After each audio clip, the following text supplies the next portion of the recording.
Hello दोस्तों, ये हमारा वीडियो है। वीडियो को आप ले सकते हैं, हमें कोई समस्या नहीं है। अंदर भाग गई जैसे ही वह केंद्रीय हॉल में पहुंची जहां उनके सभी स्पिरिट क्रिस्टल संग्रहित किए जाने थे, वह अपने घुटनों पर गिर गई।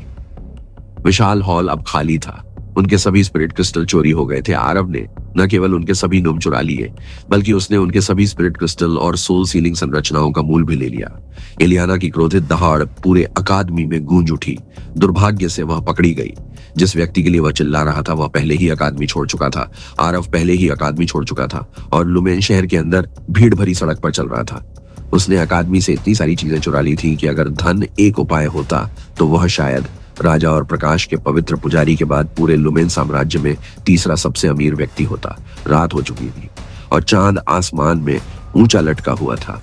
रात लगभग वैसी ही लग रही थी जैसी उस रात थी जब वह शहर में आया था। उसे वह रात याद आ गई जब उसने खुद से वादा किया था कि वह अपने लक्ष्य को प्राप्त करेगा। यहाँ तक कि उसे एहसास नहीं था कि इतने कम समय में उसके लक्ष्य कैसे बदल जाएंगे, लेकिन वह आश्वस्त था कि उसने कमोबेश अपने सभी लक्ष्य प्राप्त कर लिए। जब से कुछ सप्ताह पहले अकादमी पर हमला हुआ है, तब से पूरे शहर को सील कर दिया गया है। किसी को भी शहर में प्रवेश करने या बाहर जाने की अनुमति नहीं है। हम प्रभावी रूप से यहाँ प्रतीक्षा करते हुए फंस गए हैं। मुझे लगता है कि इसका अकादमी पर हमले से अधिक संबंध है। ये मत भूलिए कि चर्च ऑफ लाइट के लगभग आधे पवित्र पुजारी युद्ध में चले गए हैं। मुझे यकीन है कि शहर को सील करना सिर्फ एक अतिरिक्त सुरक्षा तंत्र था, क्योंकि पवित्र चर्च ऑफ लाइट आधी ताकत से चल रहा है। युद्ध में बहुत से लोग अपनी जान के लिए लड़ रहे हैं। वे इस बारे में चर्चा करते रहे कि शहर को कब खाली किया जाएगा। फिर भी एकमात्र चीज से जिसने आरव का ध्यान खींचा वह था युद्ध। आखिर पवित्र चर्च ऑफ लाइट किसके साथ युद्ध में था? दुर्भाग्य से ऐसा लग रहा था कि उन्हें यह भी नहीं पता था कि पवित्र चर्च ऑफ लाइट किसके साथ युद्ध में था। एक और दिलचस्प खबर ये थी कि प्रकाश के पवित्र पुजारी दुनिया की सबसे शक्तिशाली ताकतों में से एक बन गए हैं, खासकर प्रकाश के पवित्र पुजारियों की वजह से, जिनके बारे में दुनिया के लोगों के अनुसार सभी पवित्र पुजारियों में सबसे शक्तिशाली होने का दावा किया गया था। सामान्य परिस्थितियों में प्रकाश के पवित्र चर्च में घुसपैठ करना लगभग असंभव था, लेकिन ये सामान्य परिस्थितियां नहीं थी। प्रकाश के चर्च का आधा हिस्सा शायद किसी युद्ध में शहर से बाहर था, इसलिए उनकी ताकत पहले से ही आधी थी। इसके अलावा जो आधा बचा था, उसे लगा कि यदि तत्व अकादमी मदद के लिए बुलाएगी तो यह संख्या और भी कम हो जाएगी। इस महीने की शुरुआत में उसने प्रकाश के चर्च को देखा था। उसने प्रकाश के पवित्र चर्च में घुसपैठ करने के बारे में सोचा भी नहीं था, क्योंकि वहां पवित्र पुजारियों के होने की संभावना थी। प्रकाश का मुख्य पुजारी अंधेरे तत्वों के प्रति अधिक संवेदनशील भी था, इसलिए एक अच्छा मौका था कि उसके अंधेरे को महसूस किया जा सकता था। भले ही वह प्रवेश करने की कोशिश करे, उसे यकीन नहीं था कि प्रकाश के पवित्र पुजारी भी उसकी आभा को महसूस कर सकते हैं या नहीं। फिर भी इसमें बहुत जोखिम था। अगर वह चर्च ऑफ लाइट में घुसपैठ करता और उनका खजाना चुरा लेता तो वह पूरे पवित्र चर्च को अपना दुश्मन बना लेता। फिर भी ऐसा नहीं था कि वे पहले से ही उसे मानवता का दुश्मन नहीं मानते थे। दोनों पक्ष पहले से ही दो विपरीत छोर पर थे। हेलो दोस्तों, ये हमारा वीडियो है। वीडियो को आप ले सकते हैं, हमें कोई समस्या नहीं है। नॉवेल ऑफ किंग चैनल को सब्सक्राइब करें, लाइक, शेयर और ज्यादा से ज्यादा कमेंट करना। अगले पार्ट के लिए धन्यवाद। जहाँ समझौता असंभव था, आरव ने अपने भविष्य के कदम के बारे में बहुत सोचा। वह लंबे समय तक सोचता रहा कि क्या उसे वास्तव में पवित्र चर्च ऑफ लाइट पर हमला करना चाहिए। कुछ देर सोचने के बाद वह आखिरकार इस नतीजे पर पहुंचा कि यह बहुत ज्यादा था। लोगों के अनुसार इसके लिए अभी बहुत जल्दी है। प्रकाश के पवित्र पुजारी युद्ध में नहीं गए हैं। मेरे पास पहले से ही पर्याप्त खजाना है। मैं उसके लालच के लिए अपनी जान जोखिम में नहीं डालूंगा जब तक मुझे यकीन न हो जाए कि मैं उससे लड़ सकता हूँ। उसने अपनी मुट्ठी बंद कर ली और पवित्र चर्च ऑफ लाइट में प्रवेश न करने का फैसला किया गया। दुनिया में बहुत से लोग निश्चित रूप से नहीं जानते थे कि इस समय कोई पवित्र पुजारी नहीं था, क्योंकि पवित्र ग्रिमोर को अभी अगला पवित्र पुजारी चुनना था। प्रकाश के चर्च ने इसे गुप्त रखने में अच्छा काम किया था और यह काम भी किया। आरव इस समय जोखिम नहीं उठा सकते थे। सूर्यांश के छोटे संस्करणों और मुख्य परिषद के सदस्यों से लड़ना एक बात थी जो एक ही शक्ति सीमा में थे, लेकिन प्रकाश के पवित्र पुजारी से लड़ना पूरी तरह से अलग बात थी, जो प्रकाश के कर्मचारियों का उपयोग कर सकते थे। पैट्रिक पैदल दूरी के भीतर प्रकाश के पवित्र चर्च को देख सकता था। प्रवेश द्वार पर 2 सुरक्षा गार्ड थे और चारों ओर सुरक्षा अवरोध थे। आरव प्रकाश के पवित्र चर्च से गुजरा और सुरक्षा तंत्र को देखा। ऐसा लगता है कि अब जब उनकी संख्या आधी हो गई है तो उन्होंने अपनी सुरक्षा और भी बढ़ा दी है। वे निश्चित रूप से चीजों को हल्के में नहीं ले रहे हैं। आरव लाइट नहीं रुकी, चर्च के सामने खड़ा हो गया और ऐसे चलता रहा जैसे वह कोई आम आदमी हो। चाहे वह कितना भी ऐसा करना चाहे, वह जोखिम नहीं उठाने वाला था। हालांकि उसके पास अपने शिक्षकों की बदौलत एक से ज्यादा तत्व और कुछ शक्तिशाली मंत्र थे, फिर भी जादुई शक्ति के मामले में वह एक मध्यम श्रेणी का जादूगर था। जब तक वह एक उन्नत श्रेणी का जादूगर बना तब तक उसे नहीं लगा कि वह तत्वों के शासक का सामना करने के लिए तैयार है। अब तक उसने केवल लीरा शासक ऑफ डार्कनेस का सामना किया था, और वह भी तब जब उसके पास अपने दयनीय कर्मचारी की मदद नहीं थी। उसे यह भी नहीं पता था कि वह उस स्थिति से कैसे बच गया, लेकिन इससे उसे पवित्र पुजारियों की शक्ति के बारे में कुछ अंदाजा हो गया। जानकारी मिली थी कि लीरा को पवित्र पुजारी ऑफ लाइट से कमजोर माना जाता था, भले ही वे दोनों दयनीय कर्मचारी के बिना लड़े थे। कम से कम उस मामले में तो उसने यही सोचा था। आरव का मानना था कि इस समय उससे लड़ना मूर्खता से ज्यादा कुछ नहीं था, क्योंकि वह निश्चित रूप से अपने दयनीय कर्मचारियों या फिर लाइट का इस्तेमाल करने वाला था। आरव को एक बार फिर एक परिचित उपस्थिति का एहसास हुआ, जिसने उसे अपना सिर ऊपर उठाने पर मजबूर कर दिया। वह देख सकता था कि स्पेक्टर छत पर खड़ा था। आरव ने एक इमारत देखी और उसकी ओर देखता रहा। इस बार आरव ने उसका पीछा नहीं किया, क्योंकि स्पेक्टर फिर से गायब हो सकता था। कुछ कहना है तो मेरे पास आइए, मुझे परवाह नहीं है कि आपने मुझे यह अंगूठी क्यों दी, लेकिन मैं आपको या किसी और को अपना रास्ता तय नहीं करने दूंगा। स्पेक्टर ने फिर से अंधेरे में गायब होने से पहले अपना सिर हल्के से हिलाया। यह स्पष्ट नहीं था कि वह क्या सोच रहा था। एकमात्र चीज जो निश्चित थी वह यह थी कि आरव दूसरों द्वारा उसके लिए निर्धारित मार्ग का अनुसरण नहीं करने वाला था। उसने सूर्यांश के अंतिम शब्दों को याद करते हुए अपने हर भविष्य की कार्रवाई के बारे में स्पष्ट रूप से सोचा था। यहाँ तक कि जब सूर्यांश मर रहा था तब उसने आरव से केवल इतना कहा कि उन्होंने सुनिश्चित किया कि वह इस दुनिया की गतिविधियों के कारण अपना रास्ता न खो दे। अराजकता आरव की वजह से एकेडमी ऑफ एलिमेंट्स में फैल गई थी, लेकिन होली चर्च ऑफ लाइट पूरी तरह से शांत था। इसके बजाय वह शहर के पीछे रहा और गुंबद के आकार की बाधा को देखता रहा। चिन्नाकुनिची सुरक्षा बाधा एक ऐसी बाधा थी जिसके बारे में कहा जाता था कि उसे तोड़ना असंभव है। आइए देखें कि शब्दों का कोई मूल्य है या नहीं। आरव ने अपना पेटेंट स्टाफ और साथ ही निक्रोमेस का होली ग्रिमोर निकाला। होली ग्रिमोर का उपयोग करके बनाई गई बाधा यदि अपने चरम पर होती तो किसी अन्य होली ग्रिमोर का उपयोग करके भी उसे तोड़ना मुश्किल होता, लेकिन बाधा लगाए जाने के इतने लंबे समय के बाद ये कमजोर हो गई है। मेरी ग्रिमोर इसे तोड़ने में सक्षम होनी चाहिए। आरव ने अपना दाहिना हाथ उठाया और अपने सामने की बाधा पर रख दिया। Soul blast boom, soul blast boom, soul blast boom, soul blast boom. एक के बाद एक आरव ने 5 सोल ब्लास्ट फायर किए, जिससे 5 आत्माएं नष्ट हो गईं। लेकिन ऐसा लग रहा था कि यह काम कर गया, क्योंकि उसने अपने सामने की बाधा में एक दरार विकसित होते देखा। सोल ब्लास्ट जो नहीं टूट सका वो एलिमेंट एकेडमी के अंदर टूट रहा था। मुख्य परिषद के शिक्षक गुस्से से उबल रहे थे। उन्होंने पूरी अकादमी खोज ली, लेकिन आरव कहीं नहीं मिला। ऐसा लग रहा था जैसे वह पहले ही अकादमी छोड़ चुका है। उसने अकादमी छोड़ दी थी, लेकिन उसके लिए शहर छोड़ना आसान नहीं रहा होगा। कबीर ने कहा और सुझाव दिया कि वे अपनी खोज को व्यापक बनाने के लिए पवित्र चर्च ऑफ लाइट की मदद लें। मैं इसके बारे में इतना निश्चित नहीं हूँ। रचित की गंभीर आवाज में किसी भी प्रकार का आशावाद नहीं था, क्योंकि उसने ऊपर की ओर इशारा किया। अन्य शिक्षकों ने भी ऊपर देखा। उन्होंने पवित्र चर्च ऑफ लाइट की दीवार में दरारें देखी।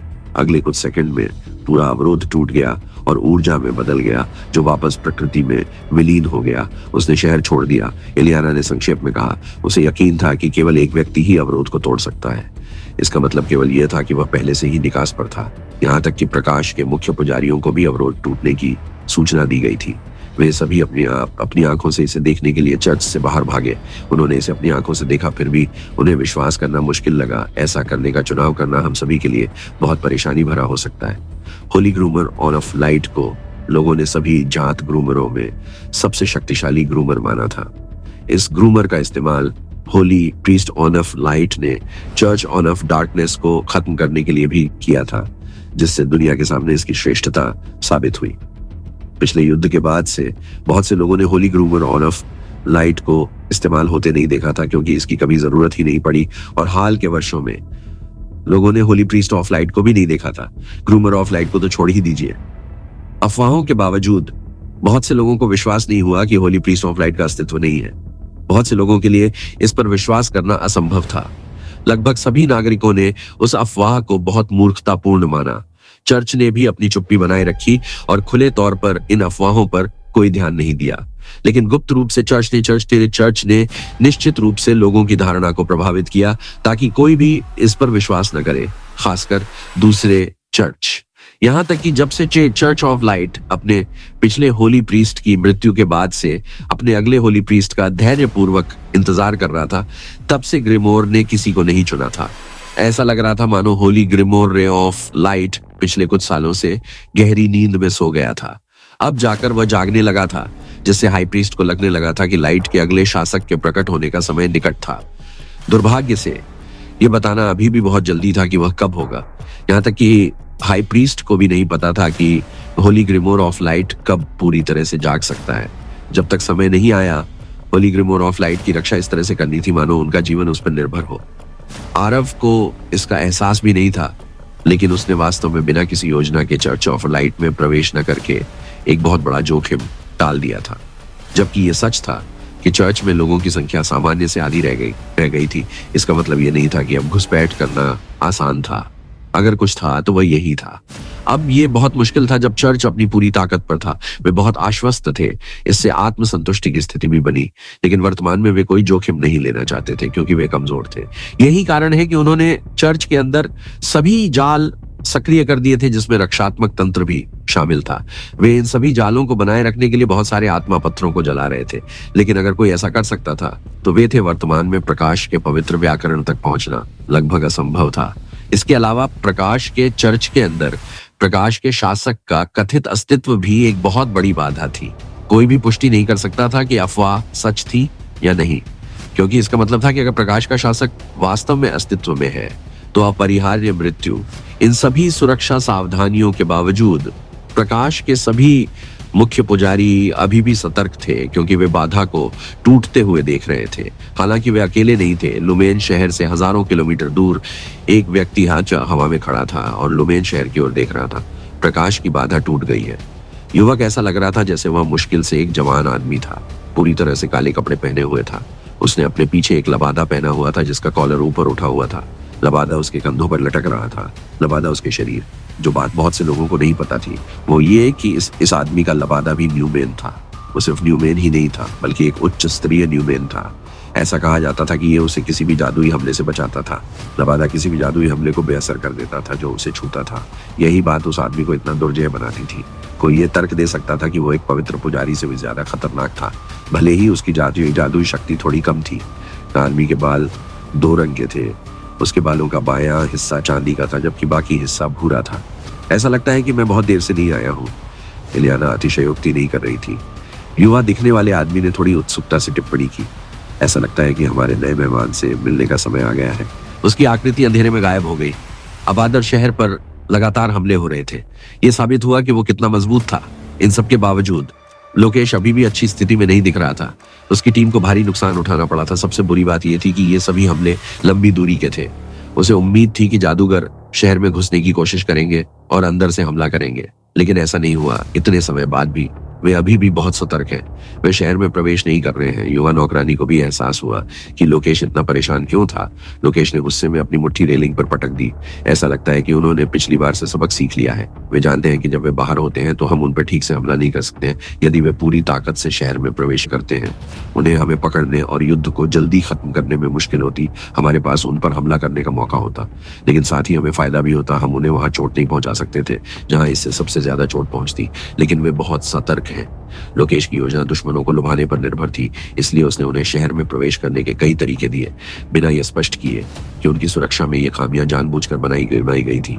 इन सब के बावजूद दुश्मन शहर में प्रवेश नहीं कर रहे थे। जाल काम नहीं कर रहे थे, क्योंकि अवरोध शहर को कम असुरक्षित बनाता है। हमले और अन्य सुरक्षा उपाय इसे बेअसर करते हैं। यही कारण है कि शहर इतने लंबे समय के बाद भी खड़ा है। लेकिन अगर ये ऐसे ही चलता रहा तो मुझे ये भी यकीन नहीं है कि रक्षात्मक अवरोध कब टूटेगा। लोकेश ने देखा और अवरोध के बाहर हो रहे सभी विस्फोटों को देखा। हमले ज्यादातर आसमान से आ रहे थे। क्या मुझे बाहर जाना चाहिए? दासी ने लोकेश से अनुमति मांगी। मुझे उन्हें मिटाने में सक्षम होना चाहिए। नहीं, अगर वहां 2 तत्व शासक नहीं होते तो ये अलग होता, लेकिन अभी मुझे ये भी यकीन नहीं है कि मैं उन्हें शहर के बाहर हरा सकता हूँ। ये जोखिम के लायक नहीं है। लोकेश ने तुरंत सुझाव को खारिज कर दिया। वह जानता था उसके बगल में 2 तत्व शासक बैठे थे। बैठी हुई महिला इतनी सक्षम थी और उसे कोई संदेह नहीं था कि वह किसी भी दुश्मन के खिलाफ अपनी स्थिति बनाए रख सकती है, लेकिन वह भी जोखिम नहीं लेना चाहता था। तो क्या हमें यहाँ बैठे बत्तखों की तरह रहना होगा? नौकरानी ने पूछा। वह नहीं समझी कि उसका मालिक क्या सोच रहा था। हमारा समय निकला जा रहा है। अगर हम कुछ नहीं करते हैं तो स्थिति और खराब हो सकती है, लोकेश ने कहा। उसने कोई जवाब नहीं दिया। वह बस शहर के बाहर खड़ी विशाल सेना की दिशा में देखता रहा। समय बहुत कम था। और वह जानता था कि उसे क्या करना है। कुछ मुझे लगता है कि कोई और विकल्प नहीं है। काफी समय के बाद उसे लगा जैसे वह किसी निर्णय पर आ गया है। उसके शरीर पर मौजूद सभी न्यूमेन चमकने लगे और उसका शरीर हवा में ऊपर उठने लगा। बैरियर तोड़ने के बाद आरव लुमेन सिटी छोड़ चुका था।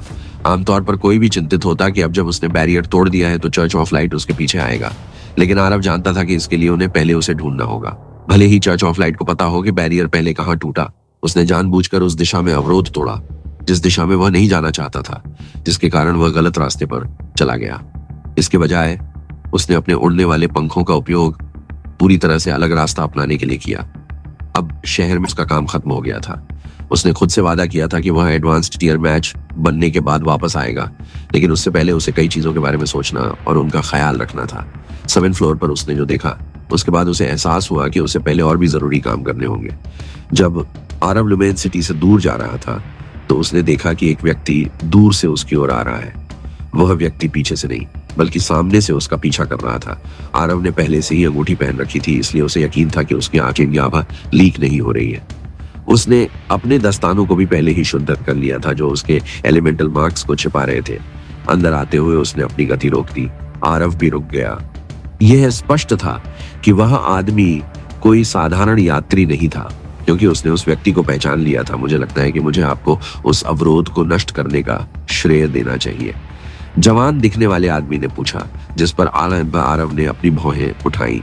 इजान, एलिमेंट एकेडमी के डीन आरव को उम्मीद थी कि यह आखिरी व्यक्ति होगा जिससे वह यहाँ मिलेगा, लेकिन ऐसा लग रहा था कि स्थिति उसके लिए पहले से ही बहुत खराब थी। एलिमेंट एकेडमी के डीन आरव को उम्मीद थी कि यह आखिरी व्यक्ति होगा जिससे वह यहाँ मिलेगा, लेकिन ऐसा लग रहा था कि स्थिति उसके लिए पहले से ही बहुत खराब थी। दिलचस्प, बहुत दिलचस्प। इजेन ने आरव को ऊपर से नीचे तक देखा, जबकि उसकी आंखें एक रहस्यमयी नीली रोशनी में चमक रही थी।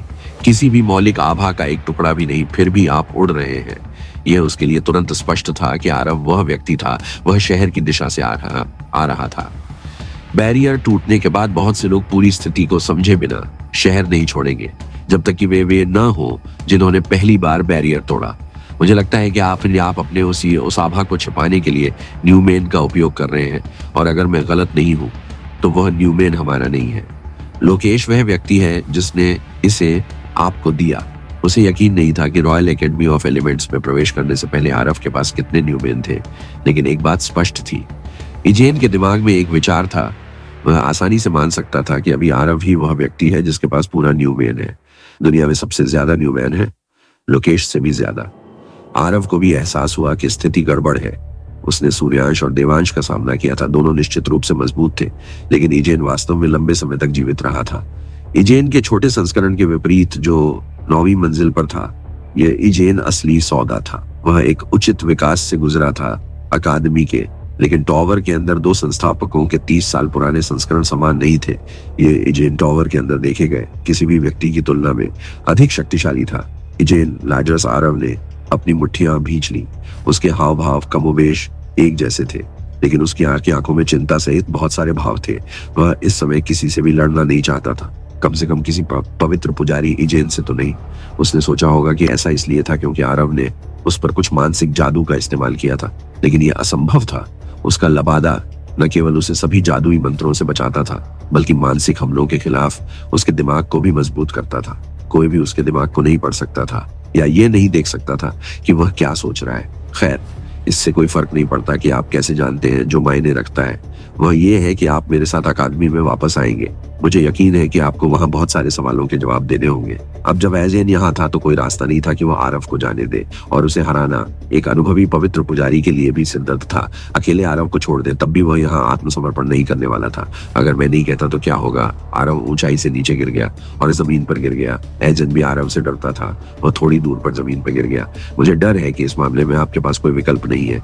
एक हाइपर यथार्थवादी एजेन की तरह अपने हाथों को उसकी पीठ के पीछे करके खड़ा था। आपको हमारे साथ आना होगा, भले ही आप नहीं चाहते हो।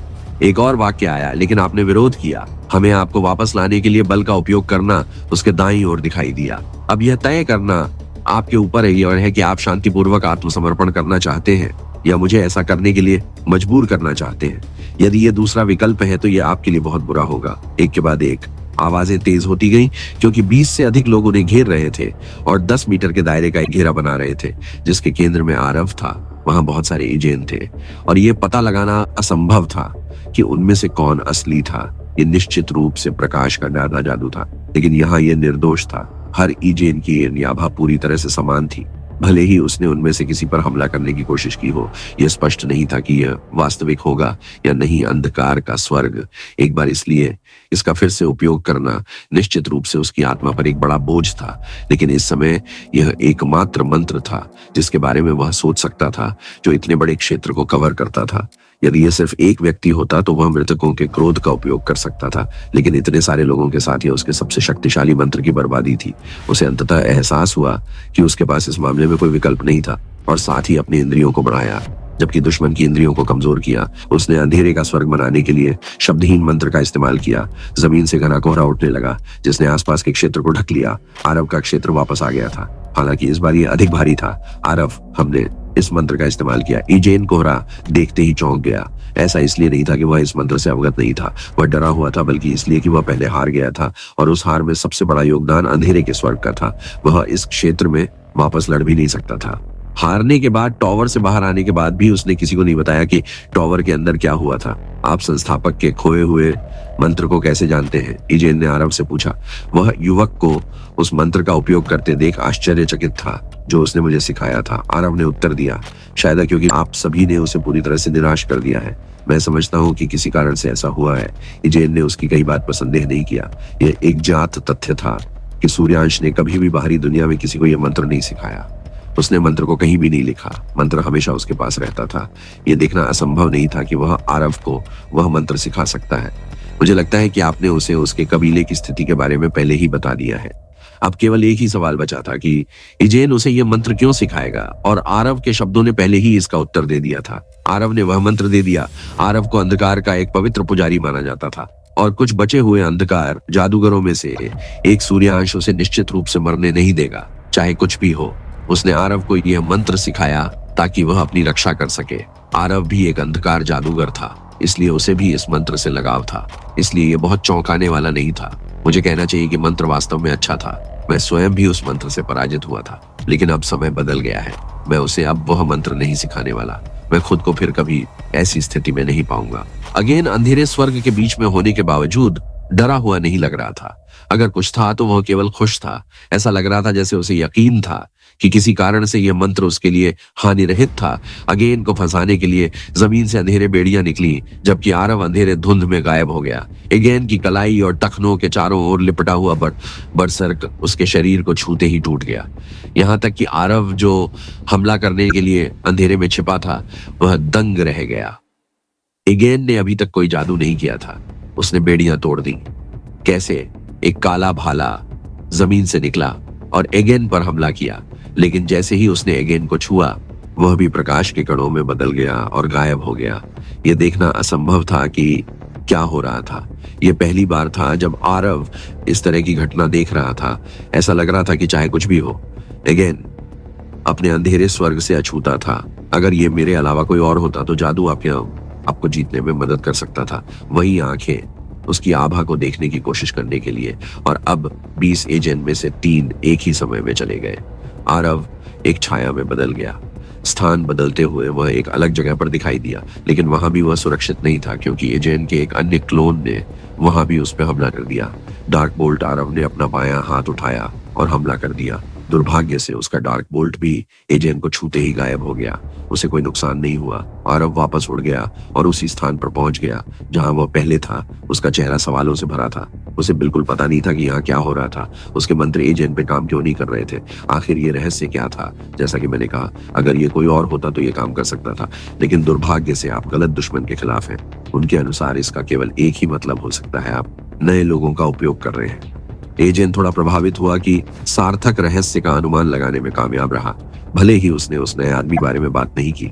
जाहिर है बुरा नहीं है, बहुत चतुर है। आप सही हैं।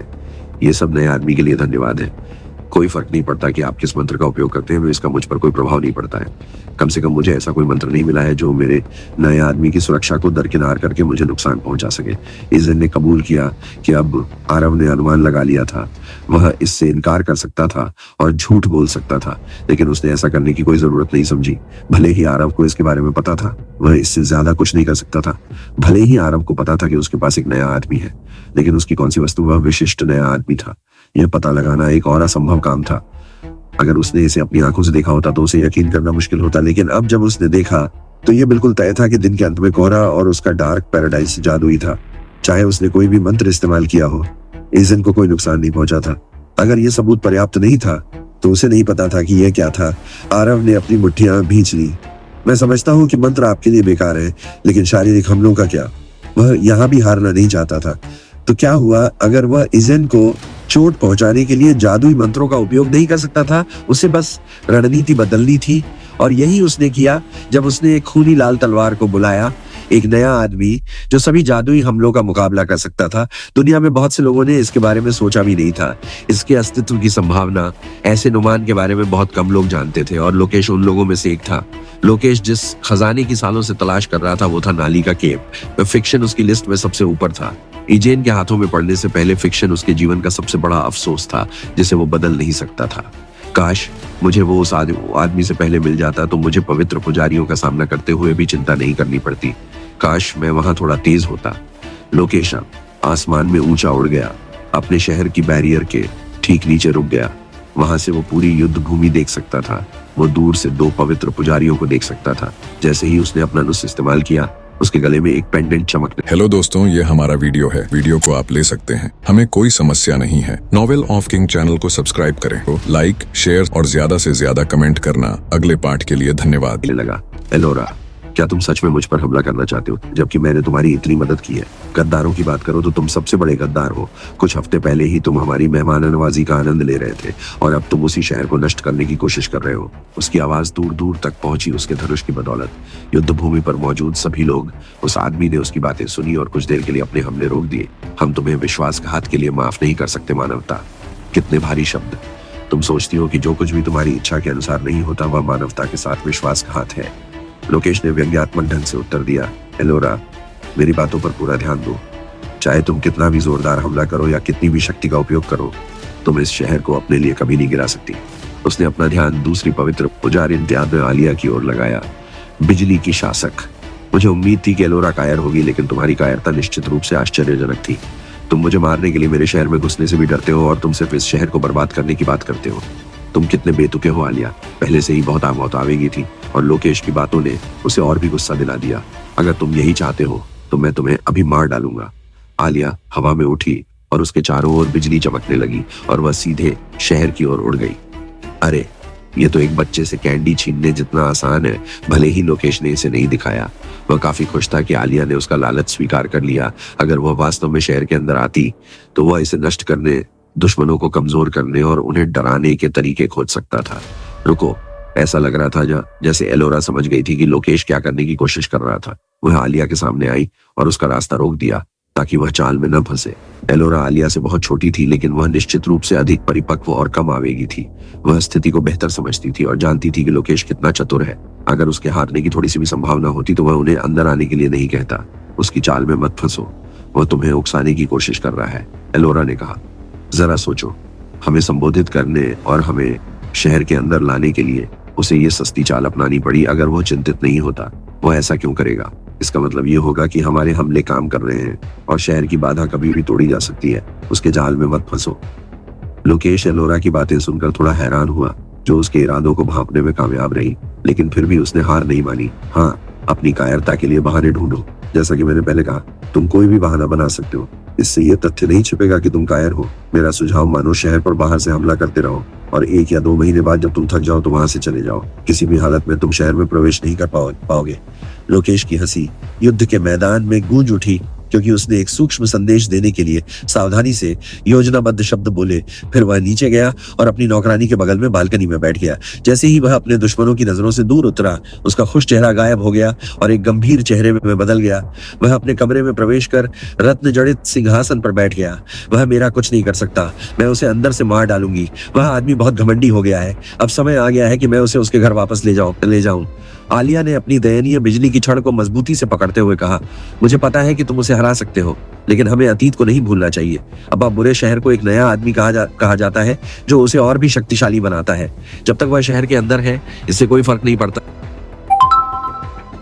कि उसे शहर का समर्थन मिल रहा है या नहीं, मैं उसे हरा दूंगी। आलिया अभी भी कायर कहे जाने से परेशान थी। फिर भी ऐसा नहीं था कि वह अपमान के कारण अपनी जान देना चाहती थी। वह वास्तव में मानती थी कि वह न केवल शहर के अंदर खुद की रक्षा कर सकती है, बल्कि लोकेश को भी हरा सकती है। हमें यह नहीं भूलना चाहिए कि वह वहां अकेली नहीं है। यह निश्चित रूप से एक जाल है। एलोरा भी अपनी स्थिति को मजबूती से पकड़ रही थी। आलिया को उसके आप के आवेग से बाहर निकालने की कोशिश कर रही थी। अंधेरे का शासक अंदर कुछ छिपा सकता है। रूई ने उन्हें कम आंकने की गलती की और उसे अपनी जान देकर कीमत चुकानी पड़ी। मैं नहीं चाहती कि वे फिर से सफल हो। हमें अपनी प्रारंभिक योजना पर टिके रहना चाहिए। भले ही अबोडो शहर में एक शक्तिशाली नया प्रमुख है, लेकिन हम पर हमला करने से पहले लंबे समय तक प्रतीक्षा करें। मुझे यकीन है कि हम करीब हैं और इसीलिए वह घबरा रहा है। एक बार जब हम उनसे उनकी सुरक्षा वापस ले लेंगे तो वे हमारे लिए बैठे बत्तख से ज्यादा कुछ नहीं होंगे। हाँ ठीक है, मैं कुछ और इंतजार करूंगी। आलिया ने एक गहरी सांस ली और फिर अपनी जगह पर वापस उड़ गई।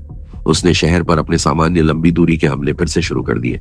कितने निराशाजनक है। लोकेश केवल प्रतिक्रिया में आहें भर सकता था, क्योंकि उसने हमलों को फिर से शुरू होते देखा। यह स्पष्ट था कि उसके उकसावे काम नहीं आए। ये लोग बहुत जिद्दी थे। मैं वास्तव में भाग जाना चाहता था, लेकिन उन्होंने मेरे लिए कोई विकल्प नहीं छोड़ा। ये कितनी बर्बादी है। इतने सालों के बाद उन्होंने मुझ पर दबाव डाला। पूरा कमरा भयानक सन्नाटे से भर गया। आरव एजेन के सामने खड़ा था। उसके हाथ में एक राक्षसी लाल तलवार थी। तलवार की धार अजीब थी। तलवार लाल चमक रही थी, मानो उस पर पहले कई बार खून नहाया हो। लेकिन अब यहाँ की एक बुरी तलवार नहीं है, लेकिन मुझे डर है कि यह अकादमी की है। आपको इसे वापस करना होगा। उसे तलवार की पहचान करने में कोई कठिनाई नहीं हुई, क्योंकि वह इसे खोजने वाला पहला व्यक्ति था। वह था जिसने व्यक्तिगत रूप से उस तलवार को तत्वों के संग्रहालय में रखा था। आरव ने तलवार की मूठ को मजबूती से पकड़ रखा था। वह अपने मंत्रों से एजेन को हरा नहीं सकता था, लेकिन एजेन अभी भी उस पर अपने मंत्रों का उपयोग कर सकता था। इसका मतलब था कि वह एक तलवारबाज के रूप में एक जादूगर से लड़ रहा था। भले ही वह एकमात्र समस्या थी, उसे कोई समस्या नहीं थी, लेकिन वह सबसे छोटी समस्या थी। उसके पास कई बड़ी समस्याएं थी। सबसे पहले, वह अभी भी नहीं जानता था कि 20 में से असली एजेंट कौन था, क्योंकि सभी क्लोन एक ही जादू का उपयोग कर सकते थे और उनकी आखिरी आभा एक जैसी थी। यह तुम्हारा आखिरी मौका है, जवान आदमी। अगर तुमने अभी मुझ पर हमला करने का फैसला किया है तो पीछे हटने का कोई रास्ता नहीं है। अगर तुम अभी आत्मसमर्पण कर देते हो, मैं वादा करता हूं कि तुम नहीं मरोगे, लेकिन अगर तुम लड़ोगे तो मैं मारा जाऊंगा। आरव ने एजेंट की सजा पूरी की। मैं अभी नहीं मर सकता, मैं आत्मसमर्पण भी नहीं कर सकता, इसलिए मुझे तुम दोनों को मारना होगा। तुम्हें प्रस्तावों को अस्वीकार करना होगा। इस मामले में तुम्हारे पास कोई विकल्प नहीं है। हमेशा एक विकल्प। आरव ने एक गहरी सांस ली। इससे कोई फर्क नहीं पड़ता कि वह किसका सामना कर रहा था। वह सूर्यांश को खोने का जोखिम नहीं उठा सकता था और देवांश उसकी प्रगति में मदद करने के लिए उसके हाथों मर गया। उसे जीना जारी रखना था, भले ही यह उनके लिए था। वह यहाँ नहीं मर सकता। अगर वह मर गया तो उसकी सारी ट्रेनिंग और उनकी मौतें बेकार हो जाएंगी। वह उनकी मौतों को व्यर्थ नहीं जाने दे सकता था, भले ही यह उसके जीवन की सबसे कठिन लड़ाई थी जिसे उसे जीतना था। मैं समझता हूं कि अजेन उम्मीद कर रहा था कि आरव ये महसूस करने के बाद आत्मसमर्पण कर देगा कि ऐसी स्थिति में जीत की कोई उम्मीद नहीं थी। उसने अंधेरे का इस्तेमाल ये सुनिश्चित करने के लिए किया कि दुश्मन उसके हमले को न देख सके, लेकिन उसे यकीन था कि यह भी बेकार होने वाला था। वह अपने दुश्मनों को कमजोर नहीं कर सकता था, क्योंकि उसके मंत्र अजेन को प्रभावित नहीं कर सकते थे। उसने उनका प्रयोग किसी ऐसे व्यक्ति पर किया जिस पर उनका अभी भी प्रभाव हो सकता था। उसने उन मंत्रों का प्रयोग खुद पर किया, अपनी ताकत, गति, रक्षा और सहन शक्ति बढ़ाने के लिए मंत्रों का जाप किया। जैसे ही उसने अपना काम समाप्त किया, उसने 20 में से एक लक्ष्य चुना। वह निकटतम एजेन की ओर उड़ गया। उनका इरादा एक एक करके उन्हें नष्ट करने का था, जब तक कि उसे सही लक्ष्य न मिल जाए।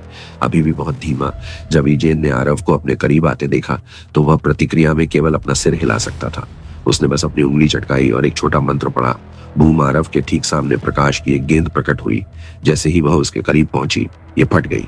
आरव ने आखिरी क्षण में उसके सामने एक ढाल फेंकी, लेकिन उसे ढाल को जल्दी से ऊपर उठाने के लिए एक मजबूत ढाल का उपयोग करना पड़ा।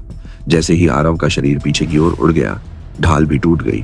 बूम उसके शरीर को नियंत्रित करे, ये किसी एक व्यक्ति का काम नहीं था। ऐसा लग रहा था कि वो जैसे सभी क्लोन एक ही विचार को साझा करते हुए स्वतंत्र रूप से काम कर रहे थे।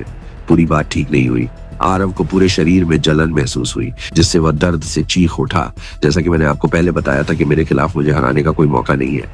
आप केवल शारीरिक हमलों का उपयोग कर सकते हैं, लेकिन मुझ पर हमला करने के लिए आपको पहले मेरे करीब आना होगा, जो आपके लिए असंभव है। एजेन भी अतिशयोक्ति नहीं कर रहा था, क्योंकि ये आरव के जीतने का एकमात्र तरीका था। उसे असली एजेंट के करीब जाना था, लेकिन पहले उसे विस्फोटों की जंजीरों से बचना था। इतने दर्द में भी उसने एक रास्ता सोचा, अंधेरे प्रकटीकरण। उसने अंधेरे प्रकटीकरण का उपयोग किया, जिसने उसे कुछ सेकंड के लिए अजेय बना दिया। वह अंततः विस्फोटों की जंजीरों से बच गया, क्योंकि उसका शरीर जमीन पर गिर गया। उसके अनुसार प्रकाश की वे गेंदें अदृश्य और स्थिर थीं। वह चोट लगने से बच सकता था, जब तक कि वह उनसे टकरा न जाए। दुर्भाग्य से अब तक उसे यकीन हो गया था कि उसके भविष्य के कार्यों की भविष्यवाणी करें। इस प्रकार का मंत्र किसी भी साधारण प्रकाश जादूगर के लिए निष्पादित करना असंभव होना चाहिए था। लेकिन जब 20 ऐसे जादूगर थे, तो कठिनाई निश्चित रूप से बहुत कम हो गई। पवित्र उपचार। उसने अपना हाथ अपनी छाती पर रखा और उपचार मंत्र का जाप किया। वह अपने शरीर की स्थिति से नहीं लड़ सकता था, जब तक कि वह पहले खुद को ठीक नहीं करता। हम किसी भी पवित्र मंत्र का उपयोग कर सकते हैं। अब तक आरव ने केवल अंधेरे के मंत्रों का उपयोग किया था, इसलिए इजेन उसे पवित्र हील ऑफ लाइट का उपयोग करते हुए देखकर बहुत हैरान था। आप इसका उपयोग कैसे कर रहे हैं? उसने आश्चर्य से पूछा। एक डार्क मैज के रूप में आपको इसका उपयोग करने में सक्षम नहीं होना चाहिए। ऐसी कई चीजें हैं जो हमें नहीं करनी चाहिए, फिर भी हम कर रहे हैं। आरव ने थोड़ा व्यंग्यात्मक ढंग से उत्तर दिया। वह सब कुछ होने के बाद काफी परेशान था, और वह अभी भी नहीं जानता था कि इजेन के करीब कैसे पहुंचा जाएगा। कम से कम अभी के लिए वह जानता था कि अगर वह इजेन के करीब पहुंच सकता है तो वह इसके बारे में कुछ कर पाएगा। अगर वह काफी करीब नहीं आ सकता है तो उसके पास जीतने का कोई मौका नहीं है। सबसे बुरी बात यह है कि अगर उसे कोई रास्ता नहीं मिलता है तो वह वहीं मारा जा सकता है। इस स्थिति से बाहर निकलने का एकमात्र तरीका इजेन के करीब जाना और सभी क्लोनों को नष्ट करना था। दुर्भाग्य से यह वास्तविक परेशानी वाला हिस्सा था। वह नहीं जानता था कि इजेन जिस नए मन का उपयोग कर रहा था, उसने उसे इजेन को हराने के लिए प्रेरित किया। एक जादूगर जो प्रकाश के मंत्र का उपयोग कर सकता है। जहां तक मैं देख सकता हूं, आरव के दस्तानों पर अपनी रहस्यमयी आंखों से भी वह उन दस्तानों के आर पार नहीं देख सकता था, और यही बात उसे इतना संदिग्ध बनाती है। एक भ्रम। वह व्यक्ति जो अपने हाथों से अपने तात्विक आभा को छिपा रहा था, जिन पर तात्विक निशान थे जो उसने पाया था। अगर वह दूसरों से कुछ छिपाने की कोशिश कर रहा था तो इन दोनों चीजों का मतलब है कि आप प्रकाश और अंधकार के साथ जाग गए हैं। उसने पूछा, चाहे ये कितना भी असंभव क्यों न लगे। अगर ऐसा था तो यह समझा जा सकता है कि आरव इसे छिपाने की कोशिश क्यों कर रहा था, और जब तक मजबूर न किया जाए तब तक वह प्रकाश तत्व का उपयोग क्यों नहीं करना चाहता था। आरव ने तुरंत जवाब नहीं दिया। हालांकि इजेन का कमोबेश सही था। पीछे हटना लगभग असंभव था, क्योंकि इजेन शायद उससे तेज था, जो एक मध्यम श्रेणी का जादूगर था, और जब उसके सभी मंत्र अप्रभावी हो गए तो वह और भी कमजोर हो गया। अगर आप हमला नहीं करने वाले हैं तो मुझे एक मौका दें। हमें काम खत्म करना शुरू कर देना। परिवेश और खतरा। उसकी तलवार हवा में चीरती हुई आगे बढ़ी, लेकिन वह एजेन को नहीं ढूंढ सका, जो फिर से गायब हो गया था। आरव का चेहरा गंभीर हो गया जब उसने महसूस किया कि एजेन फिर से गायब हो गया है। उसे अभी भी पीछे से खतरे का वही एहसास महसूस हो रहा था, लेकिन इससे पहले कि वह उसका हमला रोक पाता, एक ठंडा हाथ उसकी पीठ पर पड़ा आरव को लगा, जैसे एक शक्तिशाली बम उसके ठीक बगल में फट गया हो और उसकी त्वचा फिर से जलने लगी हो। विस्फोटक वेग ने उसे आगे की ओर उड़ा दिया। आरव ने चुनौतियों के टॉवर के अंदर भी एक योद्धा की तरह लड़ने की कोशिश की थी, लेकिन वह ज्यादातर साधारण जादूगरों के खिलाफ था। अधिकांश महत्वपूर्ण लड़ाइयों में वह अपने जादू पर निर्भर था। अपने जादू को बेकार करने के लिए उसे एक ऐसी कमजोरी का फायदा उठाना था जिसके बारे में उसे कभी पता नहीं था। उसके कपड़ों का पिछला हिस्सा। एक बार फिर उन्होंने कभी उसकी छाती पर घाव का अंदाजा नहीं लगाया होगा। उसके पास इस समय अपने शरीर की गति को नियंत्रित करने के अलावा कोई विकल्प नहीं था। यह असंभव था। कम से कम किसी बाहरी कारक के बिना भंवर उसका अपना मंत्र था, इसलिए यह उसे नुकसान नहीं पहुंचा सकता था। लेकिन फिर भी यह उसके चारों ओर हवा का दबाव बना सकता था, जैसा उसने योजना बनाई थी। जैसे ही भंवर ने उसे मारा, उसके चारों ओर बने हवा के दबाव ने उसकी आगे की गति को रोक दिया। इसने न केवल उसकी आगे की गति को धीमा कर दिया, बल्कि उसे अपने शरीर पर अधिक नियंत्रण भी दिया, जिससे उसे संतुलन बनाए रखने में मदद मिली। प्रकाश की तलवारों से प्रहार करने के बजाय उसने अपनी दिशा बदल दी और उन पर हमला करने के लिए अपने प्रकाश के पंखों का इस्तेमाल किया। ऐसा करते समय आरव सीधे आकाश में उड़ गया। युद्ध का मैदान। उसके लिए ऐसा करने के लिए बहुत खतरनाक था जब तक कि उसे कोई रास्ता न मिल जाए। आरव सांस लेने और अपने विचारों को इकट्ठा करने के लिए एक पल के लिए उड़ रहा था, लेकिन वह किसी चीज से टकरा गया जिसे उसने पहले महसूस भी नहीं किया। ये एक पल के लिए दिखाई दे गया, जमीन पर गिर गया, जिससे समूह एक पल के लिए हिल गया। वह नहीं जानता था कि वह बाधा है, ये क्या था, लेकिन ऐसा लग रहा था जैसे बाधा ने सीधे उसकी आत्मा को निशाना बनाया था और उसकी बची हुई सारी ताकत भी छीन ली थी। उसके लिए अंधेरे में केवल एक ही रोशनी थी, और वह यह थी कि उसने अभी भी होश नहीं खोया था। उसने एक आत्मा उपचार की गोली निकाली, हालांकि उसके लिए अपना हाथ हिलाना भी एक मुश्किल काम था। यह सच साबित हो रहा था क्योंकि उसकी आत्मा पहले से ही बहुत थकी हुई थी। ऐसा लग रहा था जैसे उसका शरीर भी हार मान रहा था। हालांकि कांपते हाथ से आरव आत्मा उपचार की गोली को अपने मुंह के पास लाया। लात 20 एजेंट में से एक आरव के पास आया और उसके हाथ पर लात मारी और गोली को दूर फेंक दिया। गोली आरव से लगभग 20 मीटर दूर गिरी। दूसरे एजेंट ने थोड़ी जिज्ञासा के साथ कहा, आत्मा उपचार की गोली, मुझे लगा कि वह अब हार नहीं मानना चाहता था। हालांकि उसकी आत्मा पूरी तरह से थक चुकी थी, फिर भी उसने अपने शरीर को ऊपर धकेला। एजेंट केवल मुस्कुराकर जवाब दे सका। युवक को फिर से खड़ा देखकर, भले ही उसके पास उसके खिलाफ कोई मौका नहीं था, आप हार नहीं मानेंगे, है ना? एजेंट ने निराशा में अपना सिर हिलाते हुए पूछा। जब तक मैं नहीं मान लेता तब तक नहीं, आरव ने उत्तर दिया और अपनी आखिरी ताकत का उपयोग करते हुए अपनी तलवार घुमाई और उसने अपना सबसे शक्तिशाली हमला किया। एजेंट हमला करने से पहले ही गायब हो गया, जिससे हमला विफल हो गया। कमजोर होकर आरव अब खुद को नियंत्रित नहीं कर सका और अपने घुटनों पर गिर गया। एजेंट आरव के पीछे प्रकट हुआ। चूंकि आप आत्मसमर्पण नहीं करेंगे, यह स्पष्ट था कि लड़का हार नहीं मानने वाला, उसने यही करने का फैसला किया। उसने जादू करना शुरू किया, लेकिन बीच में ही रुक गया क्योंकि उसे अपने पीछे एक अजीब सी मौजूदगी का एहसास हुआ। यह मौजूदगी कमजोर नहीं थी बल्कि बहुत शक्तिशाली थी। अब जब उसने इस बारे में सोचा तो न केवल वह बल्कि बाकी सभी ईजेन भी उसी दिशा में देख रहे थे। यहाँ तक कि आरव भी उसकी मौजूदगी को महसूस करके हैरान था। वह यहाँ कैसे और क्यों आ सकता है? वह बिना कुछ समझे धीरे से बुदबुदाता हुआ दूर से आया। जमीन पर एक खूबसूरत लाल रंग की संरचना दिखाई दी जो किसी सम्मन मंत्र की तरह लग रही थी। अजीब बात यह है कि आरव ने कोई सम्मन मंत्र नहीं डाला था। उसने पिछली बार किसी से वादा किया था कि टावर साफ करने के बाद वह कम से कम 1 हफ्ते तक उस व्यक्ति को बुलाने नहीं जाएगा। इसलिए वह अभी भी उस व्यक्ति को बुलाने में हिचकिचा रहा था। उसने अपनी सम्मन कला का इस्तेमाल नहीं किया था। फिर वह यहाँ कैसे आ गया? क्या वह खुद आया था? क्या वह ऐसा कर भी सकता था? आरव के चेहरे पर कई सवाल थे जब उसने पीछे मुड़कर उस संरचना को दूर से देखा। कुछ ही सेकंड में एक आदमी पूरी तरह से दिखाई देने लगा। यह भी स्पष्ट था कि यह आभा उसी की थी। आरव को चारों ओर फैलती गर्मी का एहसास हो रहा था। उस प्राणी के आने से अचानक तापमान बहुत गर्म हो गया।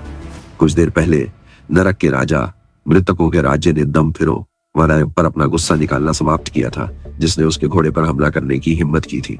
अपने गुस्से में वह सीधा दम फिर के घर गया। वह राज्य में गया दम सभी मरे हुए राज्यों में सबसे कमजोर था और उनकी संख्या भी अन्य राज्यों की तुलना में बहुत कम थी। लेकिन इसके बावजूद यह अनसुना था कि एक व्यक्ति अकेले पूरे राज्य को नष्ट करने में सक्षम था। नर्क का राजा दम के शाही शहर के बाहर खड़ा था और पूरे शहर को खूबसूरत नीली लपटों में जलते हुए देख रहा था, जिसने दृश्य को और भी खूबसूरत बना दिया था। जो लोग मेरे प्यारे लोगों पर हमला करेंगे, उन्हें इसकी कीमत चुकानी होगी। इस पूरे राज्य को नष्ट करने में उसे केवल 1 सप्ताह लगा। ये अच्छी बात थी कि अन्य राज्यों ने युद्ध में हस्तक्षेप करने की कोशिश नहीं की। यह स्पष्ट नहीं था कि अगर वे ऐसा करते तो क्या होता, लेकिन अभी के लिए यह नर्क के राजा के लिए एक त्वरित जीत थी, जिसने उसके नाम को मृतकों के क्षेत्र में और भी प्रमुख बना दिया। राज्य नष्ट हो गया था और उसके लिए जो कुछ बचा था वह राज्य को जलते हुए देखना था। लेकिन जब वह किसी कारण से इस दृश्य का आनंद ले रहा था तो वह मुसीबत में है। उसने दूर क्षितिज को देखते हुए सोचा। एक आदमी बंजर जमीन पर खड़ा था। उसके चारों ओर मौत की छाया थी। अपने आसपास को देखते हुए उसकी आंखें चमक रही थीं। जल्द ही उसने देखा दूरी पर घुटनों के बल बैठा आरव नाम का एक आदमी। उसके चारों ओर ऐसे लोग थे जो हर तरफ से एक जैसे दिख रहे थे। आरव के पास पूरी तरह से उपचार करने के लिए पर्याप्त आध्यात्मिक शक्ति नहीं थी। उसके चेहरे और शरीर पर घाव भी स्पष्ट रूप से दिखाई दे रहे थे। अच्छी बात ये थी कि वह अभी भी सुरक्षित और होश में था। नरक के राजा ने अपनी मुट्ठियां भींच ली और आरव की ओर चलने लगा। मुझे नहीं पता तुम कौन हो, लेकिन मुझे तुम्हारी आभा में कुछ बुरा महसूस हो रहा है। अपने घुटनों पर गिर जाओ और आत्मसमर्पण कर दो। हम तुम्हें जीने देंगे। इजेन ने नरक के राजा को चेतावनी दी।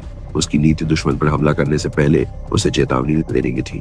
नरक के राजा ने चेतावनी पर ध्यान नहीं दिया। उसने बस अपना दाहिना हाथ उठाया।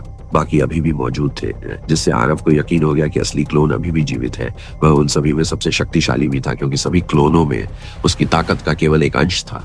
उसे यह भी यकीन था कि असली क्लोन ने शुरू से ही कोई हलचल नहीं की। उसे जादूगर राजा भी कहा जाता था, लेकिन वह वास्तव में जादूगर नहीं था। उसने जो लपटें इस्तेमाल की थी वे जादू नहीं थी, वे उसकी रक्त क्षमता थी। इसका मतलब यह था कि वे नमन की सुरक्षा से आगे निकलने में सक्षम थे, जिसने उसे सभी जादुई हमलों से बचाया था।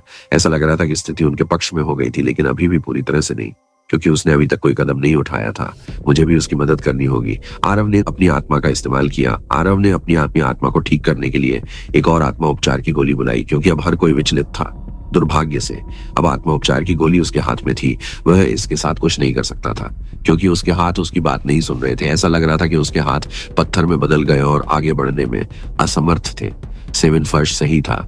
मेरा शरीर कमजोर है। अगर मैं जल्दी से वहां नहीं पहुंचता तो आरव ने अपने हाथों का इस्तेमाल किया। 7 को देखा। उसने फर्श में जो पाया वह कुछ ऐसा था जिसे वह कभी नहीं भूल सकता। इससे उसे खुद को और अधिक समझने में मदद मिली। वह जानता था कि यह कोई साधारण घटना नहीं थी, इसके बहुत गहरे निहितार्थ थे, और इसलिए वह शहर छोड़ने की जल्दी में था, और यदि संभव हो तो अधिक झगड़ों से बचना चाहता था। दुर्भाग्य से स्थिति ने इसकी अनुमति नहीं दी। चलो मेरी बात सुनो। आरव ने अपना हाथ ऊपर उठाने के लिए अपनी पूरी ताकत जुटाई, और उसका हाथ उठाना मुश्किल हो गया। मैं इतना कमजोर नहीं हूं। नहीं, मैं हार मानने को तैयार नहीं हूं।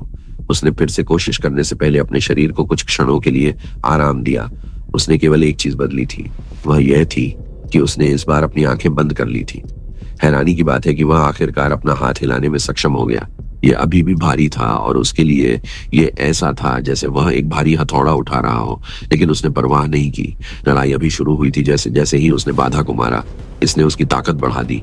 उसने इसे और भी चूसा। सौभाग्य से वह आखिरकार अपना हाथ हिलाने में सक्षम हो गया, और उसने अपने हाथों को नीचे करने से पहले अपने मुंह में एक आत्मा उपचार की गोली डाल ली। उसने अभी तक खड़े होने की कोशिश नहीं की ताकि गोली प्रभावी हो सके। साथियों, चूंकि नरक का राजा पहले से ही यहाँ था, इसका मतलब था कि चीजें बेहतर हो रही थी उसके लिए। उसकी जादुई प्रतिरक्षा न्यूमैन की वजह से सबसे खराब दुश्मन थी, लेकिन नारकी राजा के लिए नहीं, जो जादू का उपयोग नहीं कर रहा था। सावधान रहें, हमारे चारों ओर एक बाधा है। जैसे ही आप इसे छुएंगे आप कमजोर हो जाएंगे। चूंकि आरव पहले ही बाधा को मार चुका था, इसलिए बाधा के बारे में कोई जानकारी नहीं है, क्योंकि बाधा केवल तभी प्रभावी थी जब लोग इसे पार करने की कोशिश करते थे और उस पर हमला नहीं करते थे। चेतावनी सुनकर नारकी राजा एक पल के लिए रुक गया। वह बाधा से मुश्किल से कुछ इंच दूर था। मुझे आश्चर्य है कि आप वास्तव में क्या हैं। आप एक इंसान की तरह दिखते हैं, लेकिन आपके बारे में कुछ ऐसा है जो मुझे पसंद नहीं है। आदमी को जवाब नहीं दिया। इसके बजाय उसने अपना हाथ उठाया और उसे उस बाधा पर रख दिया जो उसके ठीक सामने थी, जैसे आरव ने उम्मीद की थी। बाधा अस्तित्व में आई और नर्क के राजा की जीवन ऊर्जा को चुराने की कोशिश की ताकि उसे भी कमजोर कर सके, जैसे उसने आरव के साथ किया था। नर्क के राजा ने बस अपना सिर थोड़ा उलझन में झुकाया।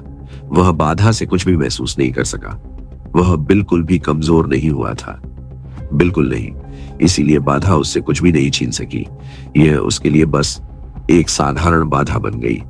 अब जब उसने बाधा को देखना शुरू किया तो बाधा पर रखे उसके हाथ के चारों ओर एक काली आगलेरी आग जलने लगी। आश्चर्यजनक रूप से लपटें बाधा के चारों ओर फैलने लगी, मानो वह उसे एक पल के लिए अपने कब्जे में ले रही हो। आरव और इजेन आग की लपटों के गुंबद में घिर गए, क्योंकि आग ने पूरी बाधा को ढक लिया और उसे नष्ट कर दिया। यहाँ तक कि इजेन की बाधा भी राक्षसी राजा लपटों का विरोध नहीं कर सका और अंत में सभी प्रतिरोधों को समाप्त करते हुए टूट गया। अब कोई प्रतिबंध नहीं था। लपटें भी बाधा के साथ गायब हो गई और युद्ध का मैदान खुला रह गया। नरक का राजा आरव के करीब चला गया, जो अभी भी अपने घुटनों पर था। ईजे ने उसे रोकने की कोशिश नहीं की और किसी कारण से उसकी हरकतों को देखता रहा। वह वास्तव में इस व्यक्ति की पहचान के बारे में बहुत चिंतित था। कोई जादूगर नहीं। उसने जो इस्तेमाल किया वह जादू नहीं था। कोई बुलाए गए प्राणी नहीं थे। उन्हें बाधा ने रोक दिया होगा। फिर क्या? इस बीच नरक का राजा आरव के सामने रुक गया और आरव की मदद के लिए अपना हाथ बढ़ाया। उसने अपनी चुप्पी तोड़ी और कहा, तुमने मुझे यहां नहीं बुलाया। मैं इसे खुद संभाल सकता था। वह खुद को असली वजह बताने से रोक नहीं सका। एक विराम के बाद भी मैंने तुमसे वादा किया था, मैं ऐसा नहीं करूंगा। मैं तुमसे वादा करता हूं, मैंने तोड़ना बंद कर दिया है। उसने अपना हाथ बढ़ाया और नरक के राजा का हाथ पकड़ लिया, जिसने उसे ऊपर आने में मदद की। आरव के खड़े होने के बाद भी वह अपने सबसे अच्छे रूप में नहीं दिख रहा था। खून से लथपथ आरव के पास इस बार खुद को ठीक करने का भी समय नहीं था। ये कुछ भी नहीं है, मैं अभी भी लड़ सकता हूँ, आरव ने जवाब दिया। मैं हार नहीं मान रहा। वह जानता था कि नरक के राजा की मदद से उनके पास जीतने का एक वास्तविक मौका था। नरक के राजा ने उसकी बात नहीं सुनी और सिर्फ इतना कहा कि नहीं, तुम ऐसा नहीं कर सकते। मैं महसूस कर सकता हूँ कि तुम्हारी जीवन ऊर्जा कमजोर है। यदि तुम नहीं रुके तो स्थिति तुम्हारे लिए बहुत खराब हो सकती है। मैं उनका ख्याल रखूंगा, मैं ठीक हो जाऊंगा। बस आत्मा उपचार की गोली को असर करने दो, आरव ने जवाब दिया। बात बिलियन वाले पर पहले उन्हें उसे ढूंढना था और यही सबसे बड़ी समस्या थी। एक ऐसी समस्या जिसे वास्तव में कोई नहीं जानता था। कोई समस्या नहीं। नर्क के राजा ने अपना दाहिना हाथ उठाया। जब हम उन सभी को नष्ट कर सकते हैं तो असली की तलाश क्यों करें? उसने अपना हाथ जमीन पर रखा। विस्फोट समूह से गहरे नीले रंग की लपटें फूटी, जिसने एक पल में उनके चारों ओर के वातावरण को ढक लिया। युद्ध का मैदान एक पल में आग के गड्ढे में बदल गया। नर्क के राजा ने सुनिश्चित किया कि लपटें आरव को छू भी न सके। जहां तक उसका संबंध था, उसकी अपनी लपटें उसे नुकसान नहीं पहुंचा सकती थीं। आरव अपने चारों ओर केवल लपटें देख सकता था। वह भी हैरान था। क्या यह सही तरीका है? क्या यह वास्तव में काम कर सकता है? क्या इजेन वास्तव में इससे नष्ट होने वाली थी? सब कुछ जल्द ही सामने आने वाला था। झुलसा हुआ युद्ध क्षेत्र एक बार फिर नंगी आंखों के सामने था। पहले 19 इजेन थे, जिनमें से 18 क्लोन थे। हालांकि अब केवल 18 ही बचे थे। एक गायब था। आरव अपनी बाईं ओर मुड़ा और महसूस किया कि नर्क का राजा अब वहां नहीं था। इजेन ने पहले ही देखा था कि नर्क के राजा ने अपने एक क्लोन को नष्ट करने के लिए अपनी लपटों का इस्तेमाल किया था, और उसके बाद उसने जो कुछ भी देखा उससे यह स्पष्ट था कि लपटें किसी जादू का उपयोग करके नहीं बनाई गई थी। इसका मतलब केवल यह हो सकता है कि वे नर्क के राजा की वास्तविक रक्त रेखा क्षमताएं थीं। जितना वह यह विश्वास नहीं करना चाहता था कि नर्क का राजा एक बुलाया हुआ जानवर था, वह जानता था कि उसे उसके साथ वैसा ही व्यवहार करना होगा। वह सब कुछ अपने नए आदमियों पर नहीं छोड़ सकता था जो नर्क के राजा के क्लोन थे। भविष्य आग के खिलाफ था। जैसे ही नरक के राजा ने फिर से हमला किया, असली इजेन हरकत में आ गया। इस बार उसने सब कुछ भाग्य पर नहीं छोड़ा और अपने सभी क्लोनों के चारों ओर सबसे मजबूत अवरोध खड़ा कर दिया, जो विशेष रूप से नरक की लपटों को रोक सकता था। एक जादुई अवरोध ने उसके सभी क्लोनों और यहाँ तक कि असली को भी ढक लिया और उन सभी को लपटों से बचाया। हालांकि लपटों के कारण अवरोध कमजोर हो गया था। ऐसा लग रहा था कि ये जल्द ही टूटने वाला था। अवरोध शुरुआती हमले से बचने में कामयाब रहा, शायद इसलिए क्योंकि नरक के राजा ने पूरी ताकत से हमला नहीं किया। उसे उम्मीद थी कि यह पर्याप्त होगा। जब वह आग में खड़ा था तब भी वह केवल एक अवरोध से सुरक्षित था। उसके मन में एक ही विचार था, यह आदमी आरव से भी बदतर है। अगर मैंने उसे यहाँ रहने दिया तो वह मेरे सभी क्लोनों को नष्ट कर देगा। मुझे उसे यहाँ से ले जाना होगा और आरव को उसके क्लोनों के साथ छोड़ना होगा। वह मेरे नए आदमियों के सामने काफी असहाय है। राक्षसी राजा ने भी उसकी उपस्थिति को महसूस किया और उसने भी हमला किया। इजेन ने एक जादुई अवरोध के साथ हमले को रोक दिया, क्योंकि दोनों के नीचे एक गठन चक्र सक्रिय हो गया। वे दोनों युद्ध के मैदान से गायब हो गए। असली इजेन ने राक्षसी राजा से व्यक्तिगत रूप से निपटे। इस जानवर को हमेशा के लिए खत्म कर दे। जहां तक आराव की बात है, वह 18 इजेन क्लोनों के साथ अकेला रह गया था। वापस उसी समस्या पर, अब जब मैंने आपके दोस्त को खींच लिया है तो अब क्या होगा? एक क्लोन ने पूछा। वह जल्द ही वापस नहीं आएगा, कम से कम जिंदा नहीं। आरव ने अपनी मुट्ठी बांध ली, यह समझते हुए कि क्या हो रहा है। उसे यकीन था कि इजेन इतना बेवकूफ नहीं था कि राक्षसी राजा के बाद क्लोन भेजे। इसका मतलब था कि जो भी पीछे रह गया था वह एक क्लोन था, कम से कम। अब वह जानता था कि असली कौन था, लेकिन उसे अभी भी दूसरों का सामना करना था, और वह भी अपनी कमजोर अवस्था में। आरव आखिरकार इसे वास्तविकता में बदलने में कामयाब रहा, क्योंकि उसने सूर्यांश और देवांश की बलि देने के बाद सभी मंजिल पर कदम रखा। मंजिल पर कदम रखने से पहले उसके मन में अपनी कल्पना भी थी कि उसे क्या मिलने वाला है।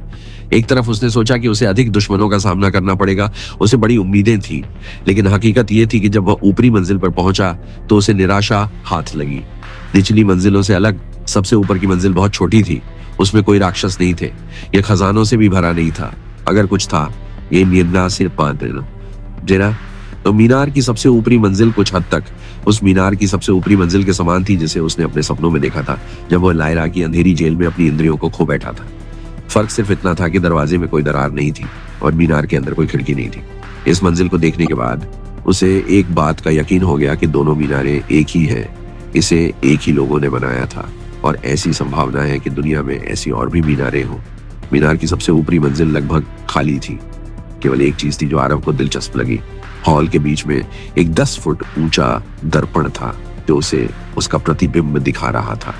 दर्पण बहुत साधारण लग रहा था, लेकिन उसमें कुछ अजीब था।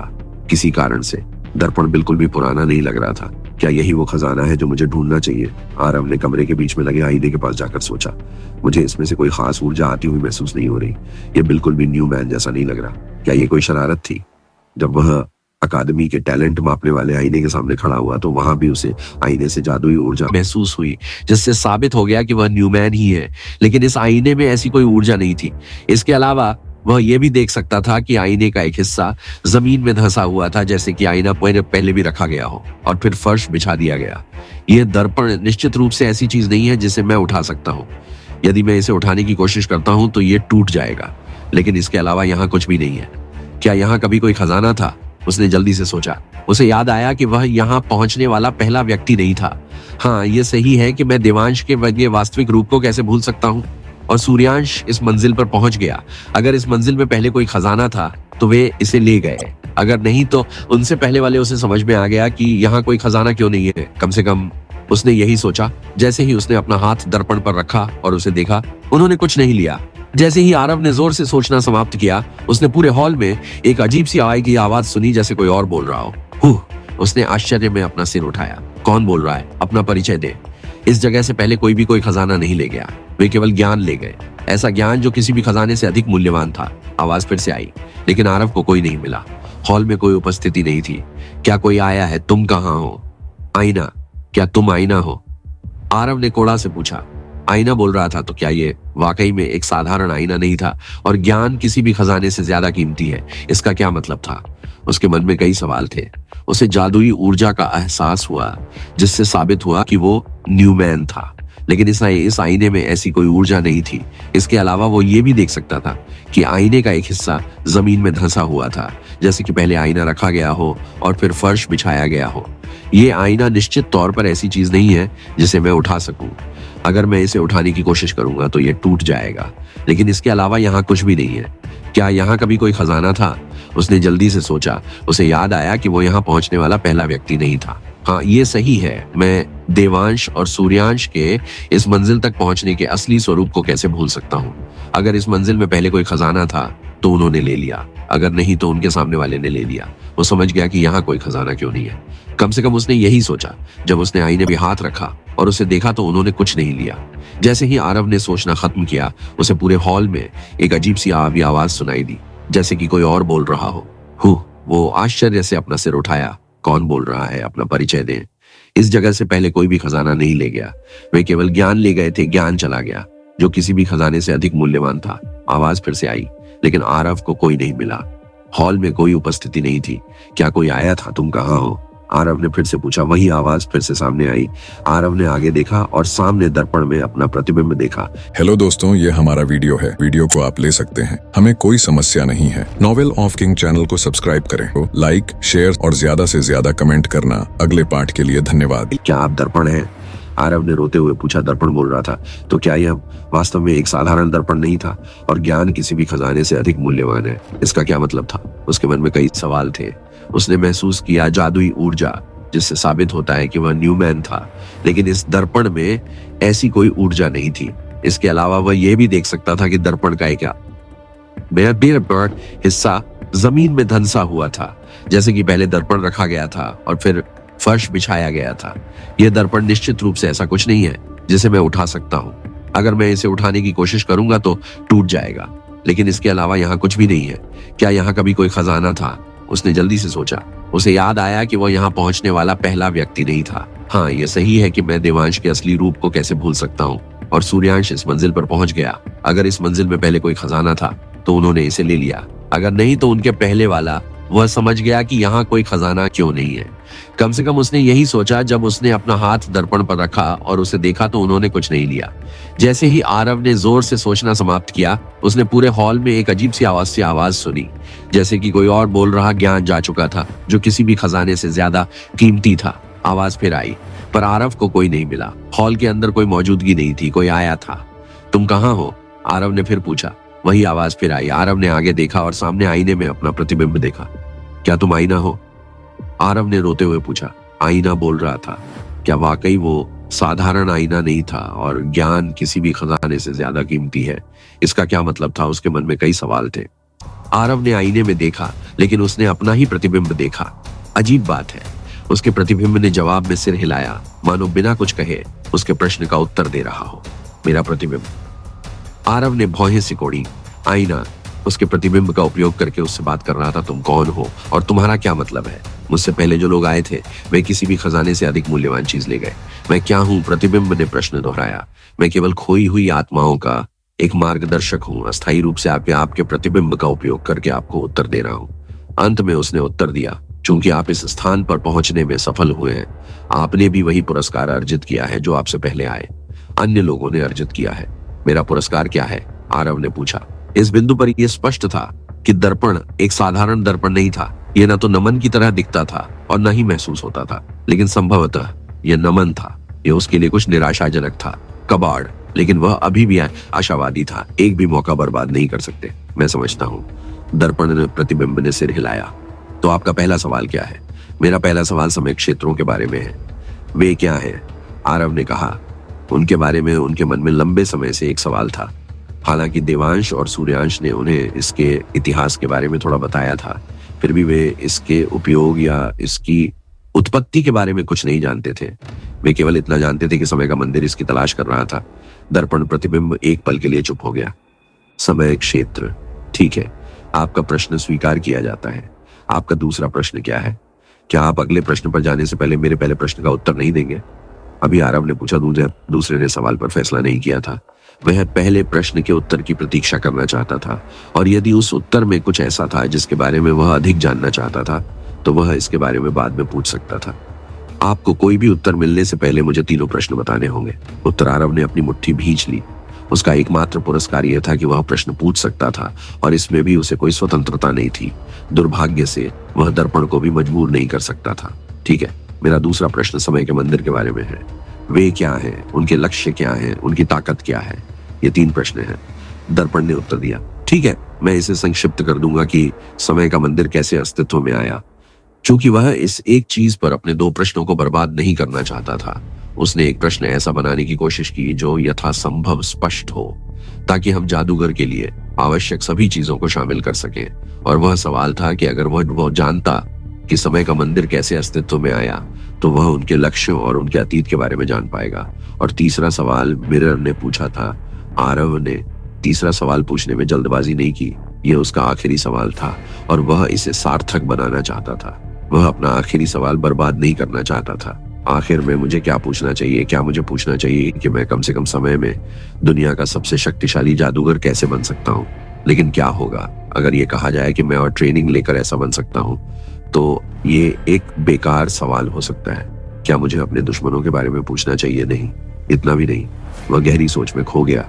उसके पास बहुत सारे सवाल थे, लेकिन वह केवल एक ही चुन सकता था। क्या मुझे सूर्यांश और देवांश को वापस लाने के तरीके पूछने चाहिए? लेकिन अगर वे वापस नहीं आना चाहते हैं तो क्या मैं उन्हें मजबूर नहीं कर रहा हूँ? क्या मुझे मिरर से उसके पिता के बारे में पूछना चाहिए? हालांकि उसने सूर्यांश को बताया था कि उसे अपने पिता की परवाह नहीं है, फिर भी उसके दिल में उस आदमी के बारे में कुछ जिज्ञासा थी जिसने उन्हें छोड़ दिया। या फिर क्या मुझे उससे उसके दुश्मनों के बारे में पूछना चाहिए? मुझे इस टावर के बारे में पूछना चाहिए। इन मीनारों का निर्माण किसने और क्यों किया था? मीनार की उत्पत्ति इस दुनिया में भी एक रहस्य रही है। शायद आईना इसका जवाब दे सके। या मैं पूछ सकता हूँ कि कैरिक की मृत्यु कैसे हुई? अंत में उसने अपने मन में उठने वाले सभी सवालों को खारिज कर दिया और कुछ और सोचा। एक सवाल था जिसका जवाब इस दुनिया में कोई नहीं दे सकता था। वह किसी से इसके बारे में पूछ भी नहीं सकता था। वह जानता था कि शायद ये उस सवाल का जवाब पाने का उसका आखिरी मौका था। मैंने अपना आखिरी सवाल तय कर लिया है। मैं अपने सपनों में कैरिक की जिंदगी क्यों जीता रहता हूँ? यह सिर्फ एक बार नहीं था जब उसे ऐसा सपना आया जो कैरिक के अतीत जैसा लगा। शुरू में उसने सोचा कि यह ग्रुमोर का उसे उसके पहले मालिक की यादें दिखाने का तरीका है, लेकिन वह इसके बारे में निश्चित नहीं था। सपने जितने होने चाहिए थे उससे ज्यादा वास्तविक थे। इसके अलावा किसी कारण से जब भी वह घर के सपनों में होता था, उसके दिल में एक अजीब सी बेचैनी होती थी। ऐसा लगता था जैसे वह अपने सपनों में उन लोगों को जानता था। यह सही है। यह मेरा आखिरी सवाल है। मैं समझता हूं। तो फिर आपके 3 सवाल खत्म हो गए। बुरा नहीं। दर्पण प्रतिबिंब ने सिर हिलाया। ऐसा लग रहा था कि वो आरव के पूछे सवालों से काफी प्रभावित था। ये सभी ऐसे सवाल थे जिनका जवाब ढूंढना आसान नहीं था। कम से कम आखिरी सवाल ऐसा था जिसके बारे में इस दुनिया में कोई नहीं जानता था। आपके सारे सवाल स्वीकार किए जाएंगे। दर्पण को किसी भी सवाल को खारिज करने का अधिकार था, लेकिन आरव के पूछे सभी सवाल नियमों के दायरे में थे और वो सभी स्वीकार किए गए। आपका पहला सवाल टाइम स्फीयर्स के बारे में है। टाइम स्फीयर्स समय के मंदिर की सबसे अनमोल निधि है, जिसका इस्तेमाल कभी ऊर्जा स्रोत के तौर पर किया जाता था। यही वो चीज थी जिसने इन्हें एक जबरदस्त ताकत भी बनाया। एक दिन जब ये स्फीयर्स कैरिक ने चुरा लिए, आरव ने वाक्य पूरा किया, लेकिन प्रतिबिंब भी इससे सहमत था। इनका इस्तेमाल किस लिए होता है? आरव ने पूछा। दुर्भाग्य से इस बार प्रतिबिंब ने जवाब नहीं दिया। मैंने आपके पहले सवाल का जवाब दे दिया है और अब आपका कोई सवाल नहीं बचा है। आपका दूसरा सवाल है कि टाइम का मंदिर कैसे अस्तित्व में आया। समय का मंदिर सबसे बड़ी तबाही के ठीक बाद बनाया गया था, जहां दुनिया एक युद्ध में नष्ट हो गई थी। देवताओं एक ऐसी व्यवस्था बनाई गई जिसके तहत अधिकांश समय शांति बनी रही, लेकिन कुछ लोग ऐसे भी थे जो इससे सहमत नहीं थे। ये ऐसे लोग थे जो अतीत को स्वीकार नहीं कर सकते थे और इसीलिए वे इसे बदलना चाहते थे। वे महान त्रासदी से पहले के समय में वापस जाना चाहते थे और इस दुनिया का भविष्य बदलना चाहते थे, ताकि दुनिया को नष्ट करने वाला महान युद्ध कभी न हो। इसी लक्ष्य को ध्यान में रखते हुए समान विचारधारा वाले व्यक्तियों का एक संगठन बनाया गया और इसे समय का मंदिर नाम दिया गया। दर्पण प्रतिबिंब ने समय के मंदिर की उत्पत्ति के बारे में उत्तर दिया, लेकिन इससे अधिक कुछ नहीं। रुको, चूंकि अतीत नहीं बदला है, इसका मतलब है कि समय का मंदिर सफल नहीं हुआ है। आरव ने कुछ सोचते हुए पूछा। और वे समय के गोले की तलाश कर रहे हैं, जैसे कि उनका जीवन इस पर निर्भर करता है। क्या ऐसा हो सकता है कि समय के गोले ही उनके लिए समय में वापस जाने का एकमात्र तरीका है? इसीलिए कैरिक ने उससे छीन लिया। दर्पण प्रतिबिंब बस मुस्कुराया, लेकिन जवाब नहीं दिया। वह आरव के आखिरी सवाल पर पहुंच गया। तुम्हारा तीसरा सवाल, तुम अपने सपनों में कैरिक की जिंदगी क्यों जीते रहते हो? आरव थोड़ा निराश था कि उसे जवाब नहीं मिल रहा था, इसलिए उसके लिए जवाब पाने से पहले सवाल पूछना जरूरी था, लेकिन वह कुछ नहीं कर सकता था। इस सवाल का जवाब बहुत आसान है। दर्पण प्रतिबिंब ने जवाब दिया, तुम अपने सपनों में किसी और की जिंदगी नहीं जी रहे हो, तुम अपने सपनों में केवल अपनी ही जिंदगी जी रहे हो। तुम्हारा क्या मतलब है? आरव ने थोड़ा हैरान होकर पूछा। उसका क्या मतलब था? उसने अपने सपनों में अपने अतीत की एक भी चीज नहीं देखी थी। उन यथार्थवादी सपनों में उसने बचपन में कभी माया या अपनी माँ को नहीं देखा। ये कैसे कहा जा सकता है कि यह उसका अपना जीवन था? मैंने तुम्हारे सवाल का जवाब दे दिया है, अब उन जवाबों को समझना तुम्हारे ऊपर है। दर्पण प्रतिबिंब ने आगे कुछ भी स्पष्ट नहीं किया। अब तुम्हारे जाने का समय हो गया है। इसके अलावा मैं जानता हूं कि तुम क्या सोच रहे हो, और नहीं, मैं कोई नया आदमी नहीं हूं। तुम मुझे जवाब देने के लिए मजबूर नहीं कर सकते, तुम मुझे छू भी नहीं सकते अगर तुम्हें मुझ पर भरोसा नहीं है। अगर नहीं तो आप कोशिश कर सकते हैं। ऐसा लग रहा था कि आईने ने आरव के मन को पढ़ लिया था, जो वास्तव में इस नमन को बांधने के बारे में सोच रहा था। अगर आईना उससे बंधा होता तो क्या उसे वाकई सीमित सवालों के बारे में चिंता करने की जरूरत थी? यह सर्वज्ञ नमन बहुत मददगार हो सकता है। दुर्भाग्य से ऐसा लग रहा था कि आईने ने उसका मन पढ़ लिया था और जानता था कि वह क्या सोच रहा है। क्या आपको कोई आपत्ति है अगर मैं कोशिश करूं? आरव ने पूछा। कोशिश न करने से बेहतर है आगे बढ़े। आईने के प्रतिबिंब ने सिर हिलाया, जैसे कि उसे आरव के बारे में सब कुछ जानने के बावजूद कोई चिंता नहीं थी। आरव आईने के करीब गया और अपना अंगूठा काट लिया और उसे बांधने के लिए आईने पर खून का निशान बना दिया। आश्चर्यजनक रूप से उसका हाथ बस आईने में चला गया। उसने उसे छुआ तक नहीं। ऐसा लग रहा था कि आईना एक झाड़ू से ज्यादा कुछ नहीं था। अगर उसका खून आईने को छू भी नहीं सकता था तो उसे बांधने का कोई तरीका नहीं था। मैं समझता हूँ कि एक और बात आपको जाने से पहले जान लेनी चाहिए। जैसे ही आरव जमीन पर पत्थर को टैप करने वाला था, उसने आईने को उसे बुलाते हुए सुना। वो आगे बढ़ गया। हालांकि मुझे आपको केवल 3 उत्तर बताने चाहिए। पता है, मैं आपको बताता हूँ कि आरव ने क्या पूछा। उसे वास्तव में जानना था कि यह क्या हो सकता है। आपका शरीर इतना कमजोर है, दर्पण प्रतिबिंब ने कहा। मुझे पता है कि मैं केवल एक मध्यम स्तर का जादूगर हूं। मुझे समय के साथ और अधिक शक्तिशाली होना चाहिए। आरव ने जवाब दिया कि वह उसकी शारीरिक शक्ति को कमजोर कह रही थी। यही समस्या है, आपके पास समय है।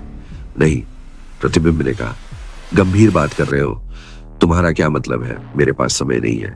आरव भी गंभीर हो गया। ऐसा लग रहा था कि उस कथन के एक से अधिक अर्थ थे। उसे यकीन था कि दर्पण सिर्फ यह नहीं कह रहा था कि वह अपने दुश्मनों से कमजोर है जिनका उसे सामना करना पड़ा। तो क्या हुआ? तुम्हारी आत्मा शायद क्षण भर के लिए ही जागृत हुई हो। इसने तुम्हारी आत्मा को बहुत मजबूत बना दिया है।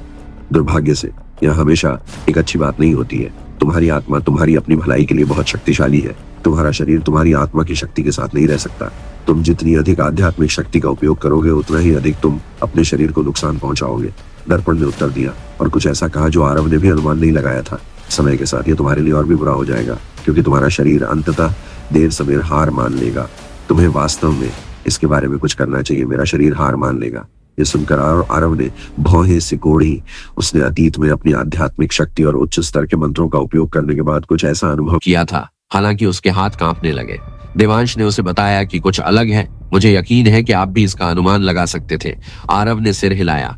उसे लगा कि कुछ गड़बड़ है, लेकिन वह इसका कारण बताने में असमर्थ था। दर्पण प्रतिबिंब ने आगे कहा, आपकी शारीरिक सीमाएं बहुत अधिक हैं, इसलिए उच्च स्तर के मंत्र का आपके ऊपर उतना प्रभाव नहीं होना चाहिए जितना एक सामान्य जादूगर पर होता है। भारी मंत्र का उपयोग करने के बाद आपके शरीर में जो कमजोरी आती है वह अन्य मंत्रों से होने वाली कमजोरी के समान नहीं है, बल्कि ये आपके स्वास्थ्य के बिगड़ने का संकेत है और इसके साथ ही ये और खराब हो जाएगा। आप कुछ समय के लिए उन गोलियों से लक्षणों से राहत पा सकते हैं, लेकिन कुछ समय बाद यदि आगे आप उनका बार बार उपयोग करते हैं तो वे गोलियां भी बेकार हो जाएंगी। इसके अलावा आपकी आत्मा मूल तत्व से जुड़ी हुई है, इसलिए ये मंत्र आपके शरीर को सबसे अधिक प्रभावित करते हैं। स्थिति को बेहतर ढंग से समझने के लिए धैर्य रखें। ये जानने के लिए कि क्या उसके पास कोई विकल्प था, मैं एक बात के बारे में सोच सकता हूँ। आपको अपने शरीर को इस हद तक मजबूत बनाना चाहिए कि वह आपकी आत्मा के साथ तालमेल बिठा सके। कुछ ऐसा होना चाहिए जो आपकी तुरंत मदद कर सके, कुछ ऐसा जो आपको रेसिया में ढूंढना चाहिए। आखिरकार यह उनका शाही खजाना है। क्या आपका मतलब एरेस साम्राज्य है? आरव ने पूछा। उसे आखिरी बार ये नाम सुने हुए ज्यादा समय नहीं हुआ है। ये सूर्यांश की मातृभूमि थी। हाँ, एरेस साम्राज्य का सबसे महत्वपूर्ण प्राणी, एकमात्र चीज जो आपकी तुरंत मदद कर सकती है। तब तक मैं आपको सलाह देता हूँ कि जितना संभव हो सके उतने शक्तिशाली मंत्रों का उपयोग करें, विशेष रूप से नेक्रोलॉजी, संगीत। इसलिए पूरी तरह से लड़ाई से बचें जब तक कि आपको वर्तमान समय में लड़ना बिल्कुल आवश्यक न हो। आरव चारों ओर से इजेन के क्लोनों से घिरा हुआ था। मैं संभव होता तो इससे बचना चाहता था, लेकिन आरव संगीत, नेक्रोलिसिस, यह ग्रामोर का उसे बचाने का तरीका था। हालांकि समय के साथ उसे एहसास हुआ कि यदि वह अकादमी को लूटना चाहता था तो उसे अधिक शक्तिशाली मंत्रों की आवश्यकता। एक मध्यम स्तर का जादूगर वह एक दर्पण बन गया और उसने अन्य तत्वों के उच्च स्तर के मंत्र भी सीखे। वह अनुमान नहीं लगा सकता था कि ऐसी चीज उसके शरीर पर कितना दबाव डाल रही थी, क्योंकि वह ऐसी किसी घटना से अवगत भी नहीं था जो स्थिति को खराब कर दे। वह चुनौतियों के टॉवर में प्रवेश कर गया जहां उसे अपने शक्तिशाली मंत्रों का बार बार उपयोग करना था। वह समय पर था। जितना अधिक वह अपने शक्तिशाली मंत्रों का उपयोग करता उतना ही कम समय उसके पास होता, क्योंकि हर बार जब वह एक मंत्र का उपयोग करता तो वह अपने शरीर को नुकसान पहुंचाता। दर्पण ने यह नहीं कहा कि वह लोगों से लड़ने या शक्तिशाली मंत्रों का उपयोग करने पर मर जाएगा, लेकिन उसने उसे सुझाव दिया कि यदि संभव हो तो किसी भी लड़ाई से दूर रहे। सौभाग्य से उसे इस समस्या का समाधान भी बताया गया था। उसे केवल एक वस्तु ढूंढनी थी।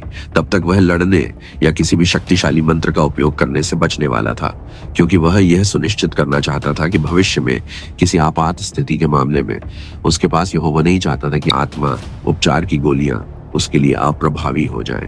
राज्य और वह ले लो जिसकी उसे आवश्यकता थी। नेक्रोम के किसी भी शक्तिशाली मंत्र का उपयोग किए बिना सौभाग्य से अब इन्फर्नल सम्राट और असली इजेन अब यहाँ नहीं थे। इसने उन्हें इजेन की अनुपस्थिति में एक महान अवसर भी दिया। उनके क्लोन पर जादू प्रतिरक्षा प्रभाव दूरी के कारण कमजोर हो जाना चाहिए था। कम से कम उसने ऐसा सोचा था, अगर उसे अपने नेक्रोलॉजी को फेंकने के लिए मजबूर किया गया था।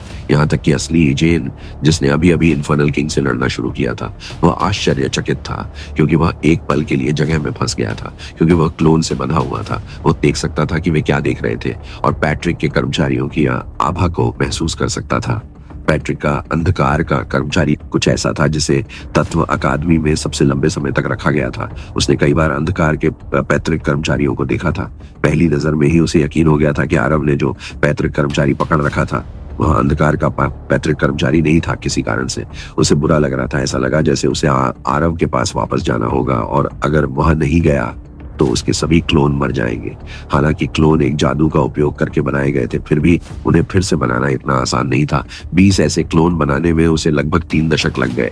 ऐसे सीमित संसाधन जिन्हें वह खोना नहीं चाहता था, और यही बात उसे चिंतित कर रही थी जब उसने पैट्रिक के कर्मचारियों को हटवाते देखा। मुझे उसे रोकने के लिए वहां जाना होगा। वो वापस उड़ने लगा। तुम कहीं नहीं जा रहे हो। इजेन आदमी ने हमला कर दिया। ठीक है, मैं पहले तुम्हें मारूंगा और फिर तुम्हारे मालिक को पकड़ूंगा। उसने अपने हाथ जोड़ लिए देवी का आशीर्वाद लेते हुए। उसने एक और मंत्र का जाप किया जिसने उसके चारों ओर एक अवरोध पैदा कर दिया, क्योंकि अवरोध को केवल उस पर ध्यान केंद्रित करना था। यह उस अवरोध से अधिक स्थिर था जो उसने पहले सभी पर डाला था। यह अधिक प्रतिरोधी भी था, जबकि असली इजेन को राखी राजा द्वारा रोका जा रहा था। आरव ने पहले ही तैयारी पूरी कर ली थी। उसने अपना सिर उठाया और बादलों से घिरे आसमान की ओर देखा। एक अजीब लेकिन शक्तिशाली ऊर्जा पूरे वातावरण को भरने लगी। अगर वे नष्ट हो गए तो वह कंजूस नहीं होने वाला था। यह वही था जो उसे करने की जरूरत थी ताकि वह पीछे न हटे। मृतकों की ढाल। उसने अपने चारों ओर एक सुरक्षात्मक मंत्र डाला। क्या हो रहा है? सभी क्लोन आरव पर हमला करने के लिए दौड़े, लेकिन जैसे ही वे उसके करीब पहुंचे उन्होंने देखा कि हजारों बुरी आत्माएं कहीं से भी प्रकट हुई। क्या हुआ? सभी जन क्लोन हैरान थे। उन्होंने कई अंधेरे मंत्र देखे थे, लेकिन एक मंत्र जिसमें बुरी आत्माओं और पैट्रिक के स्टाफ का इस्तेमाल किया गया था, कुछ ऐसा था जो उन्होंने पहले नहीं देखा था। क्या यह आदमी वास्तव में एक डार्क मैस था? वे अब इस पर विश्वास नहीं कर सकते थे। कोई रास्ता नहीं था। यह व्यक्ति सिर्फ एक डार्क मैस था, लेकिन फिर ये क्या था? इतने सारे सवालों के साथ वे कोई भी समय बर्बाद नहीं कर सकते थे। उन्होंने सभी ने एक ही समय पर हमला किया। मृतकों का श्राप। आरव ने भी अपना मंत्र समाप्त कर दिया। जैसे कि आरव की दहाड़ती आज्ञा का जवाब देते हुए आसमान भी गरजने लगा और काली बिजली चमकने लगी, जो सभी क्लोनों और आरव को घेरने वाले एक भयानक तूफान की शुरुआत का संकेत दे रहा था। यह हमला एक उच्च स्तरीय मंत्र था और यह उन मंत्रों में से एक था जिसका उपयोग उन्होंने टॉवर ऑफ चैलेंजेस में अकादमी के शीर्ष रैंक वाले लाइट मैस के अवशेषों को मारने के लिए किया था। यह केवल दूसरी बार था जब उन्होंने इस तरह के मंत्र का इस्तेमाल किया था। उनका 7वां मंत्र और उनका दूसरा सबसे शक्तिशाली आक्रामक मंत्र। दुर्भाग्य से उन्हें यह भी उम्मीद थी कि जो मारे गए थे वे इन क्लोनों का एक उदाहरण बनाने के लिए थे, एक मजबूत उदाहरण जिसने इजेन को भी अगली बार उन पर हमला करने से पहले 2 बार सोचने पर मजबूर कर दिया। एक अजीब काली ऊर्जा हर जगह फैल गई, जिससे पूरा वातावरण अंधेरा हो गया। ऐसा लग रहा था जैसे किसी अधर्मी अंधेरी शक्ति ने युद्ध के मैदान को पूरी तरह से ढक लिया हो, जिससे हर कोई अंधा हो गया हो कि युद्ध के मैदान में क्या हो रहा है। ये काली ऊर्जा कुछ हद तक सूर्यमाश के अंधेरे से मिलती जुलती थी, लेकिन ये उससे कहीं अधिक थी। यह मृत्यु की ऊर्जा थी। जीवन था, मृत्यु थी, और मृत्यु ही एकमात्र ऐसी चीज थी जो व्यक्ति के लिए अपरिहार्य थी। जो जीवित थे उन्हें जल्द या बाद में मरना था। आप कौन है? क्लोनों ने पूछा, ये महसूस करते हुए कि उनका कोई भी हमला आरव की मृत्यु ढाल को नष्ट करने में सक्षम नहीं था। यह आदमी क्या था? वह इतना शक्तिशाली कैसे हो सकता है? न केवल उसके पास इतना शक्तिशाली रक्षात्मक जादू था, बल्कि यह स्पष्ट था कि उसके पास एक शक्तिशाली आक्रामक जादू भी था। वे अराजकता को महसूस कर सकते थे। उनके चारों ओर की ऊर्जा हर गुजरते सेकंड के साथ और भी बढ़ रही थी। आरव आत्माओं की ढाल के दूसरी ओर से क्लोनों की अपनी आवाज सुन सकता था, और वे भी उसे सुन सकते थे। उन्हें यह पूछते हुए सुनकर कि वह कौन है, आरव भी एक पल के लिए भ्रमित हो गया। वह क्या था? उसने अपना सिर आकाश की ओर उठाया और देखा कि मृत्यु की ऊर्जा और भी मजबूत हो रही थी। मैं मृत्यु हूं। कुछ समय बाद उसके मुंह से केवल 3 शब्द निकले। चूंकि यह शहर के इतने नजदीक हो रहा था, इसलिए प्रकाश के मुख्य पुजारी भी उस परेशान करने वाली ऊर्जा को महसूस कर सकते थे। उन्हें पता था कि उन्हें इसकी जांच करनी होगी। उन्हें यह जानने की जरूरत थी कि क्या हो रहा है। अकादमी के परिषद शिक्षकों ने भी दूर से काले बादलों को देखा। कुछ प्रमुख परिषद सदस्यों को पीछे छोड़कर उनमें से अधिकांश अंधेरे के स्रोत की तलाश में उड़ गए। एक पल के लिए सब कुछ अंधेरा हो गया, जैसे कि पूरी जगह एक पल के लिए गायब हो गई हो। यह इतना शांत था कि एक भी चीख नहीं सुनी जा सकती थी। हवाएं भी बहना बंद हो गई थी। सौभाग्य से अंधेरा जल्द ही साफ हो गया और युद्ध के मैदान की स्थिति स्पष्ट हो गई। 2 किलोमीटर चौड़ा और 1 किलोमीटर गहरा एक बहुत बड़ा गड्ढा पीछे रह गया था, जो झुलसा हुआ लग रहा था। गड्ढे के बीच में केवल एक व्यक्ति खड़ा दिखाई दे रहा था। वह सिर्फ 18 साल का युवक था। वह अपने हाथ में एक पुश्तैनी छड़ी पकड़े हुए था और खड़े होने के लिए खुद को सहारा दे रहा था। किसी कारण से उसे लगा कि अगर वह छड़ी का सहारा नहीं लेगा तो वह गिर जाएगा। आश्चर्य की बात यह थी कि उसके आसपास कोई नहीं था। इजेन द्वारा छोड़े गए सभी क्लोन गायब थे, जैसे कि उन्हें मौत ने निगल लिया हो। इस तरह का हमला इन्फर्नल किंग के लिए पहली बार नहीं था कि उसने ऐसा मंत्र देखा हो। उसने पहले भी आरव को उस मंत्र का प्रयोग करते देखा था। वह जानता था कि वह मंत्र कितना शक्तिशाली था, लेकिन वर्तमान में यह और भी अधिक शक्तिशाली था। वह यह भी जानता था कि आरव के लिए यह मंत्र कितना भारी था। यदि कोई भी दुश्मन बच जाता और आरव लड़ने में असमर्थ होता तो वह खतरे में था। उसे आरव के पास वापस जाना था। यही उसकी प्राथमिकता थी। सौभाग्य से उसे कोई नहीं रोक रहा था, क्योंकि इजेन के क्लोन नष्ट हो गए थे। उसे अपनी आत्मा में दर्द महसूस हुआ, क्योंकि वे सभी क्लोन उससे चिपके हुए थे। उसने अपनी छाती को पकड़ लिया, जहां उसका दिल होना चाहिए था। उस दिशा में देख रहा था जहां उसके क्लोन थे, इससे पहले कि वह उनकी उपस्थिति महसूस कर पाता, जबकि वह घटना से विचलित था। नरक राजा युद्ध के मैदान से चला गया। उसे इसका एहसास भी नहीं हुआ। नरक राजा आरव के पास गया, जो अपने दयनीय कर्मचारियों के समर्थन के साथ खड़ा था। उसकी आंखें अभी भी लड़ाई की भावना से भरी थी, हालांकि वह लड़ने की स्थिति में नहीं था। मैंने तुमसे कहा था मैं उन्हें संभाल सकता हूं, आरव ने नरक राजा को एक कमजोर मुस्कान बिखेरते हुए कहा। अपनी मुट्ठियां भींच ली। उसने अपने हाथों को भींच लिया, जैसे वह शहर की दिशा में देख रहा था, जहां से वह महसूस कर सकता था कि कुछ शक्तिशाली बल उसकी ओर आ रहा था। गहरे नीले रंग की आग का एक विशाल स्तंभ बंजर भूमि से आसमान में बहुत ऊंचा उठ रहा था। ये इतना ऊंचा था कि न केवल शाही शहर के लोग, बल्कि दूर के शहर के लोग भी उस जलते हुए स्तंभ को देख सकते थे। एपोफिस शहर पर लाइटनिंग चर्च और वाटर चर्च द्वारा एक साथ बमबारी की जा रही थी, जो शहर की सुरक्षा पर भारी पड़ रही थी। लोकेश ने दुश्मनों को शहर के अंदर लुभाने की बहुत कोशिश की थी, लेकिन वे उसकी चाल में नहीं फंसे। लोकेश जानता था कि उसका शहर निश्चित रूप से इतना मजबूत था कि वह बिना ज्यादा परेशानी के महीनों तक हमले को झेल सकता था। उसने अपने सबसे मजबूत हमलों का इस्तेमाल नहीं किया था। इसके अलावा उसे यकीन था कि उसकी युवतियां अकेले ही कम से कम आधी सेना को नष्ट कर सकती थीं, जिससे उनकी संख्या कम हो जाती। समस्या यह थी कि उसके नए लोगों के साथ 2 पवित्र पुजारी भी थे। उन दोनों का एक साथ सामना करना एक असंभव कार्य था, खासकर तब जब उसके पास नफिन का रोब नहीं था जो इजेन के पास था। लोकेश ऐसा व्यक्ति नहीं था जो जीतने का कोई मौका न होने पर जोखिम लेना चाहता था, इसलिए वह इस स्थिति में शहर छोड़ना पसंद नहीं करता था। इससे उसके पास एक ही विकल्प बचा था। समय समाप्त होने से पहले मुझे यह लड़ाई समाप्त करनी होगी। वह उठ खड़ा हुआ और कमरे से बाहर चला गया। मैंने यहाँ अपना शहर बसाने के लिए बहुत कुछ किया है, अब समय आ गया है। उसका दिल गुस्से से भर गया था, क्योंकि उसने यहाँ खुद को स्थापित करने के लिए जो भी मेहनत की थी वह सब बर्बाद हो गई थी, और वह इसके लिए केवल एक व्यक्ति को दोषी ठहरा सकता था। वह अपने महल के सबसे गहरे हिस्से में गया। ये एकमात्र स्थान था जहां केवल उसे जाने की अनुमति थी। ये वह जगह थी जहां शहर का मूल अस्तित्व था। 20 मिनट में लोकेश महल की गहराई में पहुंच गया, जहां वह बहुत लंबे समय से नहीं गया था। युद्ध समाप्त करने का समय आ गया था। इस समय वह घुटनों के बल बैठ गया, शहर के बीच में नीचे, और अपनी आंखें बंद कर ली। उसने कुछ शब्द बोलना शुरू किया, लेकिन यह स्पष्ट नहीं था कि वह क्या कह रहा था, क्योंकि वे शब्द उस भाषा का हिस्सा नहीं थे, कम से कम उस भाषा का नहीं जो दुनिया भर में जानी जाती थी। आधे घंटे के बाद आखिरकार उसने अपनी आंखें खोली और महसूस किया कि पूरा कमरा स्थानिक ऊर्जा से भर गया है। जब से मैंने इसे आखिरी बार इस्तेमाल किया है, तब से कुछ समय हो गया है। वह उठ खड़ा हुआ और कमरे से बाहर जाते समय आह भरी। धीरे धीरे स्थानिक ऊर्जा पूरे शहर को घेरने से पहले कमरे से बाहर फैलने लगी। पूरे शहर को घेरने में स्थानिक ऊर्जा को और 20 मिनट लगे। लोकेश अपने कमरे में वापस आया, जहां नौकरानी अभी भी उसका इंतजार कर रही थी। मास्टर, ये कौन सी अजीब ऊर्जा है जिसे मैं महसूस कर रही हूँ? नौकरानी ने पूछा। लोकेश ने पूछा। यह पहली बार था जब उसने इस रक्षा को देखा था। यह तब तक किसी पर हमला नहीं कर सकती जब तक कोई शहर से बाहर है। तो फिर ये अजीब ऊर्जा किस लिए है? ये क्या करती है? आपको जल्द ही पता चल जाएगा। ये सुंदर सफेद रोशनी के साथ इसे कवर किया। शहर के बाहर चर्च की सेना भी हैरान थी। वे आश्चर्यचकित थे कि एक पल के लिए क्या हो रहा था। उन्होंने उस सफेद बाधा पर हमला करना बंद कर दिया। शहर के अंदर कोई भी नहीं देख सकता था, यहाँ तक कि शहर के अंदर रहने वाले लोग भी नहीं देख सकते थे कि शहर के बाहर क्या हो रहा था। केवल 2 मिनट के बाद सफेद रोशनी गायब हो गई। बाधा हटाते ही सफेद रोशनी गायब हो गई। युवा नौकरानी ने आश्चर्य से कहा, शहर के बाहर अब कोई दुश्मन नहीं थे? क्या वे सभी मारे गए थे? क्या हो रहा था? लोकेश ने कहा कि यह कोई ऊर्जा नहीं थी जो किसी पर हमला करने जा रही थी। चर्च की सेना के साथ क्या हुआ? उसने आश्चर्य से पूछा। चर्च की सेना भी उतनी ही हैरान थी। जब सफेद रोशनी गायब हो गई थी, वे सभी चौंक गए थे।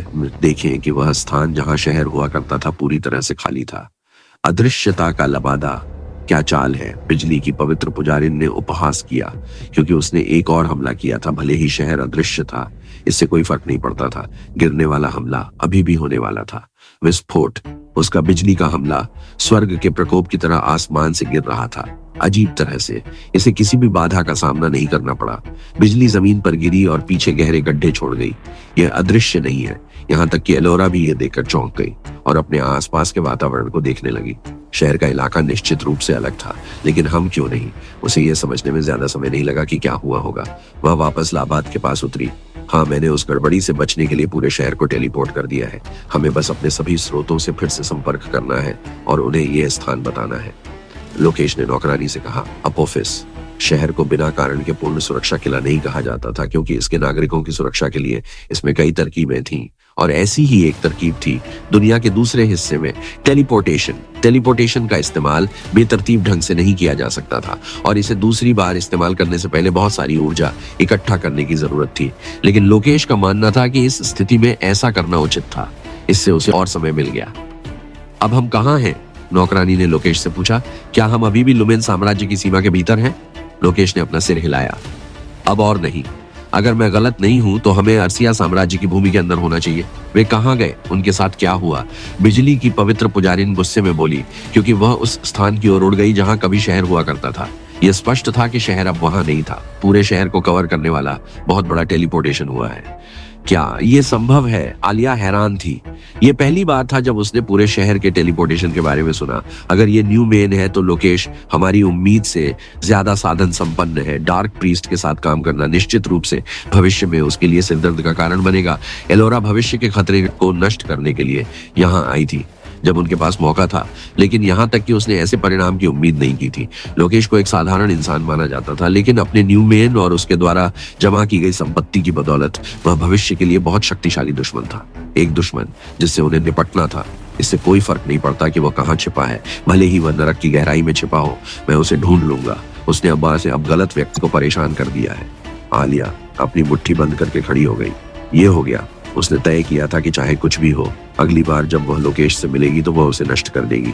एलोरा ने सिर हिलाया। अब सभी चर्चों के एक साथ आने का समय है। जब वह सोच रही थी कि रॉयल सिटी पर हमला हो रहा है, जमीन से नीली आग का एक चमकीला स्तंभ निकला। उसने दो लोगों को घेर लिया। आग इतनी तेज थी कि उसकी गर्मी से जमीन भी जलने लगी। अजयन समझ नहीं पाया कि वह जादू क्या था। आखिर आरव के कुछ सेकंड के अचंभे में रहने से नरक के राजा को आरव से बदला लेने का मौका मिल गया। हालांकि जैसे ही अजयन अपने भ्रम से बाहर आया, उसने कुछ निर्णय लिए। चाहे वह कोई भी हो या कुछ भी हो, वह इसके लिए एक महान व्यक्ति है। दुनिया में बहुत खतरा है, खासकर उस तरफ से जिसका वो पीछा कर रहा है। मैं उसे जिंदा पकड़ना चाहता था ताकि कुछ जवाब पा सकूं, लेकिन ऐसा लगता है कि मेरे पास उसे मारने के अलावा कोई चारा नहीं है। वो उस दिशा में उड़ गया जहां उसके क्लोन और आरव के बीच लड़ाई चल रही थी। हालांकि जब वो नजदीक पहुंचा तो उसने देखा कि एक खूबसूरत लेकिन राक्षसी आग उन दोनों को घेर रही थी और आग का एक बड़ा स्तंभ बना रही थी। उसी समय चर्च ऑफ लाइट के मुख्य पुजारी भी वहां पहुंचे और उन्हें यहाँ पाकर थोड़ा हैरान हुए। डीन इजेन, आप भी यहाँ हैं। क्या आप हमें बताना चाहेंगे कि यहाँ क्या हो रहा है? एक मुख्य पुजारी ने पूछा। उनके कुछ ही देर बाद मुख्य परिषद के सदस्य भी पहुंच गए, जिन्होंने राहत की सांस ली, ये जानकर कि इजेन वापस आ गया है। उन्होंने इस तरह हेलो दोस्तों, ये हमारा वीडियो है। वीडियो को आप ले सकते हैं, हमें कोई समस्या नहीं है। नॉवेल ऑफ किंग चैनल को सब्सक्राइब करें। तो लाइक, शेयर और ज्यादा से ज्यादा कमेंट करना। अगले पार्ट के लिए धन्यवाद। की आग पहले भी देखी थी जब तत्वों के संग्रहालय में चोरी हुई थी। उन्हें ये अंदाजा लगाने में ज्यादा समय नहीं लगा कि उसके दर्दनाक अतीत की वजह से मैं आपको बाद में और बताऊंगा। पहले मुझे बताओ कि उसे रोकना होगा। मैं आप सभी को पीछे हटने की सलाह दूंगा। मुख्य पुजारियों को उसकी आधी भी समझ नहीं आई, लेकिन उन्होंने इजेन की बात सुनी और आप भी पीछे हट गए। इजेन ने मुख्य परिषद के सदस्यों से कहा, जो कोई भी है पीछे, वह वही करने जा रहा है जो मैं सोच रहा हूं। रचित ने सोचा और अपने आप से कहा, ऐसा ही लगता है। जिंसी ने सिर हिलाया। ऐसा लगता है कि आरव ने उसे बहुत गुस्सा दिला दिया है। बच्चा अब मर चुका है। हमें भगवान इजेन का सबसे शक्तिशाली मंत्र देखने को मिलेगा। क्या हम भाग्यशाली नहीं हैं? मैंने उसे इसका उपयोग करते हुए कभी नहीं देखा। उसने इसका उपयोग तब भी नहीं किया जब उन्होंने उत्तर के फ्रॉस्ट जायंट्स को पकड़ लिया था। इसेन ने कहा, यह आरव में निश्चित रूप से कुछ विशेष है जो उसे ऐसा कुछ उपयोग करने के लिए मजबूर करता है, जैसा कि सभी ने उम्मीद की थी। इजेन ने मंत्र का जाप करने शुरू कर दिया। मंत्र के प्रत्येक शब्द के साथ आसपास की प्राकृतिक ऊर्जा कांप उठी, मानो उस मंत्र के निहितार्थ को समझ रही हो। हम मुख्य पुजारी भी चौंक गए। आसपास के वातावरण में हो रहे परिवर्तनों को महसूस करते हुए वे भी जानने के लिए उत्सुक थे कि यह कौन सा जादू है। क्या वे इजेन की वास्तविक शक्ति को देखने जा रहे हैं जो उसने पहले कभी नहीं दिखाई थी? देखो, टॉवर की ऊर्जा कमजोर हो रही है, एक मुख्य पुजारी ने कहा जब उसने टॉवर की लपटों को कमजोर होते देखा। भगवान इजेन अभी भी अपने मंत्र के आधे रास्ते पर ही हुए हैं। यह स्पष्ट है कि यह उसके मंत्रों के कारण नहीं होना चाहिए। आरव किस चीज से बाहर आ रहा है? क्या वह आखिरकार जा रहा है? भगवान इजेन की शक्ति का एहसास करने के बाद आत्मसमर्पण करना। जिंसी ने हंसते हुए रचित ने टिप्पणी की, कि यह निश्चित रूप से उनकी ओर से एक बुद्धिमान निर्णय होगा। आखिरकार चुनाव मृत्यु और आत्मसमर्पण के बीच है। इजेन भी आग की लपटों को कमजोर होते देख हैरान था, लेकिन उसने अपना जादू चलाना बंद नहीं किया। अगर आरव आत्मसमर्पण करने की कोशिश भी करता है तो वह उसे मार देगा। वह आदमी बहुत खतरनाक था। वह रुक गया। ऐसा लग रहा था जैसे वह कुछ देखकर चौंक गया हो। ज्वाला के खंभे पूरी तरह से रुक गए थे, लेकिन यह आश्चर्य की बात नहीं थी। आश्चर्य की बात ये थी कि अंदर कोई नहीं था। चर्च ऑफ लाइटनिंग के मुख्य पुजारी ने किसी को भी वहां न पाकर आश्चर्य में कहा, ऐसा लग रहा था जैसे आग का खंभा शुरू से ही खाली था। क्या किसी ने इजेन को बेवकूफ बनाया है? वे हैरान थे। इजेन ने अपनी मुट्ठी भींच ली। वह थोड़ा हैरान था, लेकिन उससे भी ज्यादा वह गुस्से में था। वे उसकी मुट्ठी से आजाद होने में कामयाब रहे। यह आदमी इजेन को कैसे बेवकूफ बनाने में कामयाब रहा? यहां तक कि एलियाना भी स्थिति को समझ नहीं पा रही थी। क्या आरव वाकई इजेन को बेवकूफ बनाने में कामयाब हो गया? वह किस तरह का राक्षस था कि वह इजेन जैसे व्यक्ति को बेवकूफ बनाकर भाग निकला? वह आदमी निश्चित रूप से सीधा साधा नहीं था। जब सभी